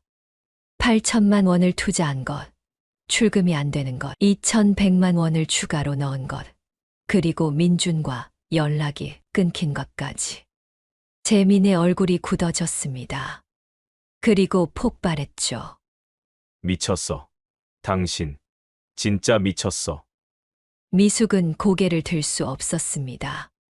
재민의 분노보다 더 무서운 건 자신이 사기를 당했다는 현실이었죠. 그날 밤 미숙은 혼자 거실에 남았습니다. 모든 것이 사라졌습니다. 퇴직금, 대출금, 그리고 노후의 희망까지. 다음 날 아침 미숙은 경찰서를 찾았습니다. 사기 신고를 하기 위해서였죠. 담당 형사는 그녀의 이야기를 조용히 들었습니다. 민준 씨와 나눈 대화 내용 있으세요? 네. 여기 텔레그램 대화 내용이요. 미숙은 스마트폰을 내밀었습니다. 형사는 화면을 훑어보더니 한숨을 쉬었죠. 전형적인 투자 사기네요. 가짜 거래소를 만들어서 피해자들을 유인하는 수법이에요. 요즘 많이 발생하는 범죄입니다. 그럼 제 돈은요? 형사는 고개를 저었습니다. 솔직히 말씀드리면 돈을 찾기는 어렵습니다. 범인들은 대부분 해외에 있고 돈도 이미 해외로 빠져나갔을 가능성이 높아요. 신고는 접수해드리겠지만 미숙의 눈에서 눈물이 흘러내렸습니다. 평생 모은 돈이 30년의 노동이 이렇게 허망하게 사라진 것이었죠. 집으로 돌아온 미숙을 기다리고 있던 건 재민의 차가운 눈빛이었습니다. 경찰서 다녀왔어? 응. 뭐래? 돈 찾기 어렵대. 재민은 아무 말도 하지 않았습니다. 그저 허탈한 웃음만 흘렸죠. 그 침묵이 미숙에게는 어떤 질책보다 더 무거웠습니다. 어떻게 이럴 수가 있어? 얼굴도 모르는 사람한테 그 큰 돈을 다 줘버리다니. 미안해. 정말 미안해. 미안하다고 돈이 돌아와. 이제 우리 뭐 먹고 살아? 대출금은 어떻게 갚고? 재민의 목소리에는 분노보다 절망이 섞여 있었습니다. 그는 머리를 감싸 쥐고 소파에 주저앉았죠. 미숙은 아무 말도 할 수 없었습니다. 그녀의 어리석음이 가족 전체를 나락으로 끌어내린 것이었죠. 저녁 무렵 큰아들 준호에게서 전화가 왔습니다. 엄마 아빠한테 전화 받았어. 무슨 일이야? 미숙은 말문이 막혔습니다. 아들에게 어떻게 말해야 할까요? 자신의 어리석음을, 가족을 망친 실수를. 엄마가 투자 사기를 당했단다. 뭐? 얼마나? 거의 다. 준호의 한숨 소리가 들렸습니다. 엄마 조심했어야지. 요즘 투자 사기 기사 얼마나 많이 나오는데. 미안해. 어떡해요 엄마. 저희도 형편이 어려운데. 준호의 목소리는 차가웠습니다. 미숙은 눈물을 삼켰죠. 너희한테 패 끼치지 않을게. 엄마가 알아서 할게. 그래요. 저도 애들 키우느라 빠듯해요. 도와드리기 힘들어요. 전화가 끊어졌습니다. 미숙은 스마트폰을 놓고 울음을 터뜨렸습니다. 자식에게까지 실망을 안긴 자신이 너무 비참했죠. 며칠 후 미숙은 금융감독원에 민원을 넣었습니다. 소비자보호센터에도 연락했죠. 하지만 답은 비슷했습니다. 저희가 할 수 있는 건 없습니다. 사설거래소라 규제 대상이 아니에요. 인터넷에서 비슷한 피해 사례를 검색했습니다. 수십, 수백 명이 같은 방식으로 사기를 당했더군요. 그 중 돈을 찾은 사람은 단 한 명도 없었습니다. 미숙은 하루 종일 집에만 있었습니다. 밖에 나갈 엄두가 나지 않았죠. 이웃들을 마주치는 것도, 친구들을 만나는 것도 두려웠습니다. 저녁마다 재민은 술을 마셨습니다. 말없이 소주를 마시고 방으로 들어가는 그의 뒷모습을 보며 미숙은 자신이 얼마나 큰 죄를 지었는지 깨달았습니다. 한 달 후 은행에서 연락이 왔습니다. 대출 상환일입니다. 60만 원 입금 부탁드립니다. 미숙은 통장을 확인했습니다. 잔액은 30만 원. 재민의 월급에서 생활비를 쓰고 남은 돈이었죠. 대출금을 갚을 여력이 없었습니다. 다음 주까지 유예 가능할까요? 이번 달은 가능하지만 연체되면 신용등급이 하락합니다. 조심하세요. 전화를 끊고 미숙은 거실 바닥에 주저앉았습니다. 매달 60만 원씩 5년. 이걸 어떻게 갚지? 그녀는 스마트폰을 들고 구인구직 사이트를 검색했습니다. 59세 여성이 할 수 있는 일. 청소, 식당 보조, 요양보호사. 급여는 최저시급 수준이었죠. 내가 다시 일을 시작해야 하는구나. 30년 일하고 받은 퇴직금으로 당분간 편히 쉬려던 꿈은 산산조각 났습니다. 이제 미숙은 생존을 위해 다시 일터로 나가야 했습니다. 창밖으로 비가 내리기 시작했습니다. 빗소리가 유난히 슬프게 들렸죠. 미숙은 창가에 서서 빗방울을 바라보았습니다. 이게 내 노후인가?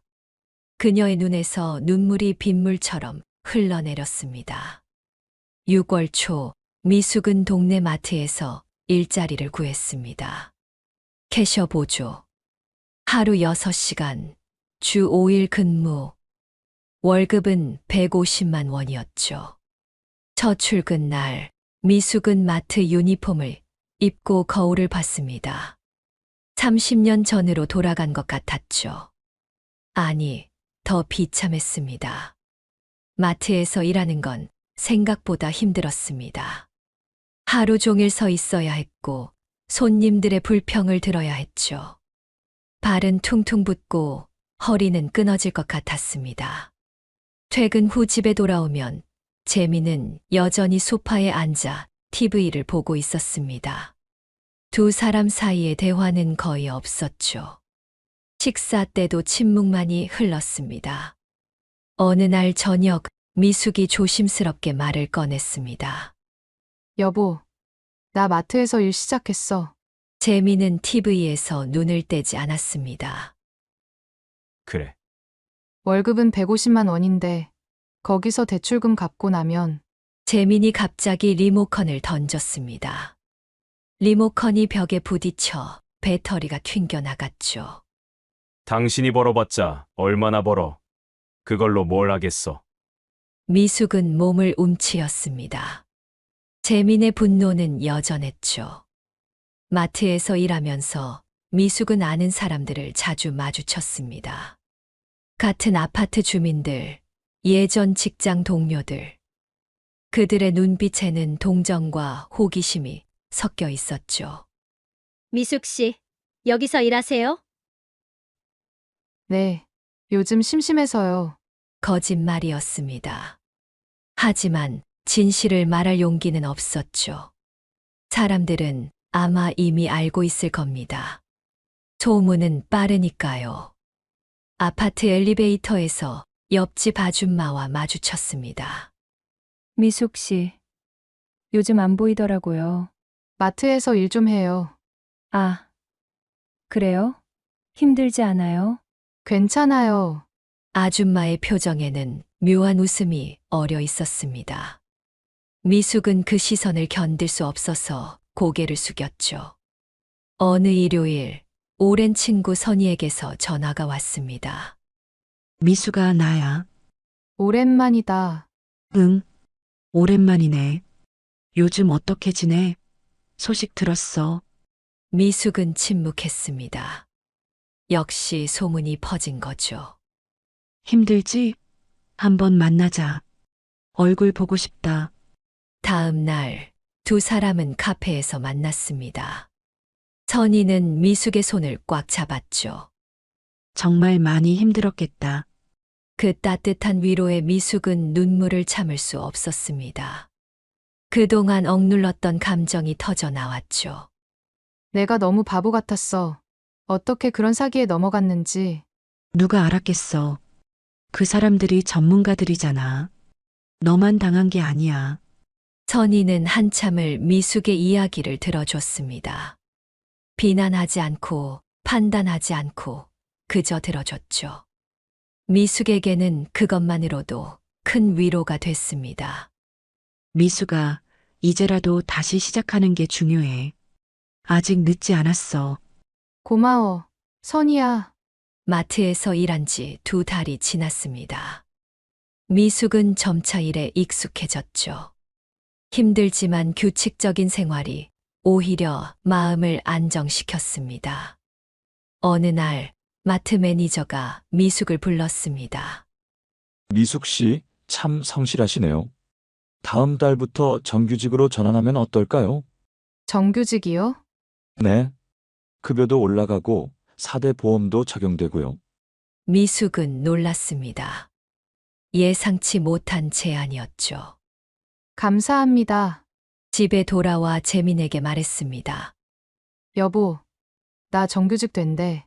재민은 무표정하게 고개만 끄덕였습니다. 하지만 그날 저녁 재민은 처음으로 설거지를 도와줬죠. 말은 없었지만 그것이 재민의 방식으로 보여주는 화해의 신호였습니다. 어느 저녁 작은 아들 민수에게서 전화가 왔습니다. 엄마, 저예요. 응, 민수야. 요즘 어떻게 지내세요? 그냥 일하면서 지내지. 잠시 침묵이 흘렀습니다. 엄마, 다음 주말에 집에 갈게요. 애들도 데리고요. 미숙의 눈에 눈물이 고였습니다. 그래, 엄마가 맛있는 거 해줄게. 주말 민수 가족이 찾아왔습니다. 손주들이 미숙에게 달려들었죠. 할머니! 아이고, 우리 강아지들. 할머니가 얼마나 보고 싶었는지 몰라. 미숙은 손주들을 꼭 안았습니다. 따뜻한 체온이 느껴졌죠. 비록 모든 것을 잃었지만 아직 그녀에게는 가족이 있었습니다. 저녁 식사를 하면서 민수가 말했습니다. 엄마, 과거는 과거예요. 이제 앞만 보고 가요. 미숙은 고개를 끄덕였습니다. 눈물이 볼을 타고 흘러내렸지만 이번에는 슬픔만의 눈물이 아니었습니다. 용서받았다는 안도감, 그리고 다시 시작할 수 있다는 희망이 섞인 눈물이었죠. 그날 밤 미숙은 오랜만에 편히 잠들었습니다. 악몽은 없었습니다. 그저 가족들의 웃는 얼굴이 꿈에 나타났죠. 2025년 6월 미숙은 마트에서 일한 지 1년이 됐습니다. 정규직으로 전환된 후 그녀는 책임감 있게 일했고 동료들의 신뢰를 얻었죠. 대출금은 아직 남아 있었지만 꾸준히 갚아 나가고 있었습니다.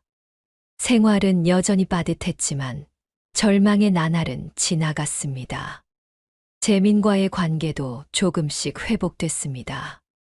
여전히 예전만큼 친밀하지는 않았지만 최소한 대화는 나눴죠.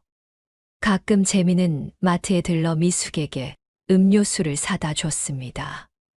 말은 없었지만 그것이 그의 사랑 표현이었습니다. 어느 주말 마트에서 낯익은 얼굴을 봤습니다. 50대 후반으로 보이는 여성이 캐셔 앞에서 망설이고 있었죠. 저기, 일자리 구하는 건 어떻게 해야 하나요? 여기요? 사무실에 가셔서 이력서 내시면 돼요.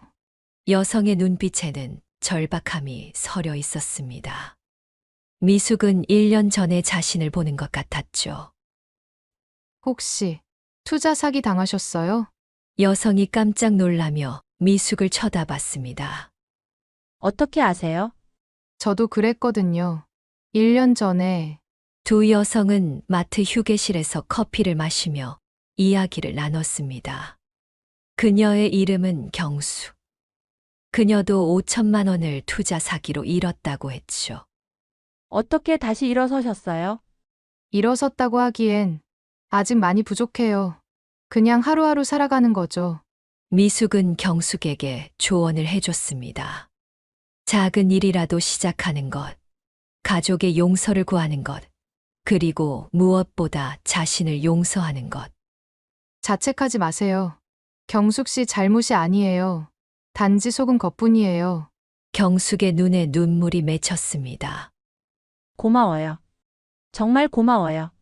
미숙은 경숙을 통해 투자 사기 피해자 모임을 알게 됐습니다. 매달 한 번씩 모여서 서로의 경험을 나누고 위로하는 자리였죠. 첫 모임에 참석한 미숙은 놀랐습니다. 생각보다 많은 사람들이 있었고 모두 비슷한 사연을 갖고 있었습니다. 60대 남성은 연금을 모두 잃었다고 했습니다. 40대 여성은 아이들 학자금을 날렸죠. 70대 할머니는 집까지 팔아야 했다고 했습니다. 미숙은 자신만 당한 게 아니라는 사실에 위로받았습니다. 하지만 동시에 분노도 느꼈죠. 이렇게 많은 사람들이 고통받는데 왜 범인들은 잡히지 않는 걸까? 모임 리더인 50대 남성이 말했습니다. 우리가 할 수 있는 건 서로 위로하고 다시 일어서는 거예요. 그리고 다른 사람들이 같은 피해를 입지 않도록 알리는 거죠. 미숙은 고개를 끄덕였습니다. 맞아요. 우리가 경험을 나누면 누군가는 구할 수 있을 거예요. 집에 돌아온 미숙은 편지지를 꺼냈습니다. 그리고 1년 전에 자신에게 편지를 쓰기 시작했죠. 1년 전에 나에게 지금 당신은 큰 실수를 저지르려고 하고 있어요. 하지만 멈추지 않겠죠. 욕심이 당신의 눈을 가리고 있으니까. 그래서 나는 당신을 비난하지 않을 거예요. 다만 이것만은 알아주었으면 좋겠어요. 당신이 지금 잃으려는 건 단순한 돈이 아니에요. 가족의 신뢰, 자존감, 그리고 평생 꿈꿔온 노후예요. 하지만 당신이 정말로 잃지 않았으면 하는 게 있어요. 바로 희망이에요. 1년 후에 나는 아직 빚을 갚고 있어요. 마트에서 일하고 있고 몸은 힘들어요. 하지만 포기하지 않았어요. 가족들은 조금씩 이해해주고 있어요. 재미는 여전히 서먹하지만 예전처럼 미워하지는 않아요. 아이들도 가끔 찾아와요. 무엇보다 나 자신을 용서하는 법을 배웠어요. 당신도 곧 이 길을 걷게 될 거예요. 힘들겠지만 절대 포기하지 마세요. 우리는 살아남을 거예요. 1년 후에 당신이 편지를 다 쓰고 나니 마음이 한결 가벼워졌습니다. 미숙은 편지를 서랍에 넣었죠. 언젠가 비슷한 고통을 겪는 누군가에게 보여줄 수 있을 것 같았습니다. 다음 날 아침, 미숙은 평소처럼 일어났습니다. 간단히 아침을 먹고 집을 나섰죠. 버스에서 창밖을 바라보는데 햇살이 따뜻하게 비쳤습니다. 6월의 햇살은 겨울의 그것과는 달랐습니다. 생명력이 느껴졌죠. 마트에 도착하자 동료들이 반겼습니다. 미숙 씨, 오늘 날씨 좋죠? 네. 정말 좋네요. 하루 일과를 시작하며 미숙은 생각했습니다. 이게 내 인생이구나. 화려하지도 성공적이지도 않지만 그래도 내 인생. 퇴근길 슈퍼에 들러 저녁 식사 재료를 샀습니다. 재민이 좋아하는 고등어, 그리고 아이들이 좋아하는 과일. 집에 들어서니 재민이 소파에 앉아 있었습니다. 왔어. 응. 오늘 고등어 구울게. 미숙은 부엌으로 향했습니다. 고등어를 굽는 동안 집 안에 고소한 냄새가 퍼졌죠. 평범한 일상. 하지만 그것이 얼마나 소중한지 이제는 알았습니다. 저녁 식사를 하며 재민이 물었습니다. 다음 주 손주들 온다며? 응. 민수가 데리고 온대. 뭐 맛있는 거 해줘야지. 그래. 애들이 떡볶이 좋아하니까 그거 해줄까? 짧은 대화였지만 미숙에게는 의미가 컸습니다. 회복이었죠. 천천히지만 확실하게 회복되고 있었습니다. 그날 밤 미숙은 침대에 누워 천장을 바라봤습니다. 1년 반 전을 떠올렸죠.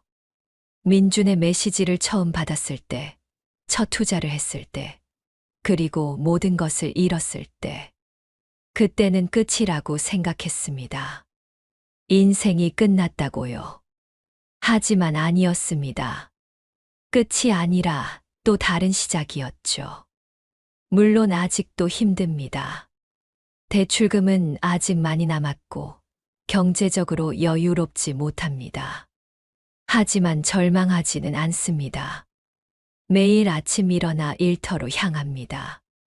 손주들이 놀러 오면 맛있는 걸 해줍니다. 재민과 천천히 대화를 회복해 갑니다. 이것이 미숙의 새로운 노후입니다. 화려하지 않지만 그래도 살아있습니다. 창밖으로 달빛이 은은하게 비쳤습니다. 미숙은 눈을 감았죠. 내일 또 새로운 하루가 시작될 것입니다. 그녀는 준비가 되어 있었습니다. 오늘 사연 어떠셨나요? 미숙 씨의 이야기는 비단 그녀만의 이야기가 아닙니다. 은퇴 후 안정된 삶을 꿈꾸지만 불확실한 미래 앞에서 불안감을 느끼는 많은 이들이 잘못된 유혹에 빠지곤 하죠. 미숙 씨가 겪었던 고통과 절망, 그리고 다시 일어서는 용기는 우리에게 많은 것을 시사합니다. 한순간의 욕심이 평생의 노력을 허물어뜨릴 수도 있지만 절망 속에서도 희망을 찾고 다시 삶을 일구어 나가는 강인함 또한 인간에게 있음을 보여주었습니다. 미숙 씨의 이야기가 위험한 투자의 유혹 앞에서 한 번 더 신중하게 생각하고 가족의 소중한 가치를 다시금 되새기는 계기가 되기를 바랍니다. 어둠 속에서도 한 걸음씩 나아가 결국 빛을 찾아낸 미숙 씨처럼 우리 모두에게는 다시 시작할 용기와 힘이 있다는 것을 잊지 않았으면 좋겠습니다. 구독, 좋아요는 제게 큰 힘이 됩니다.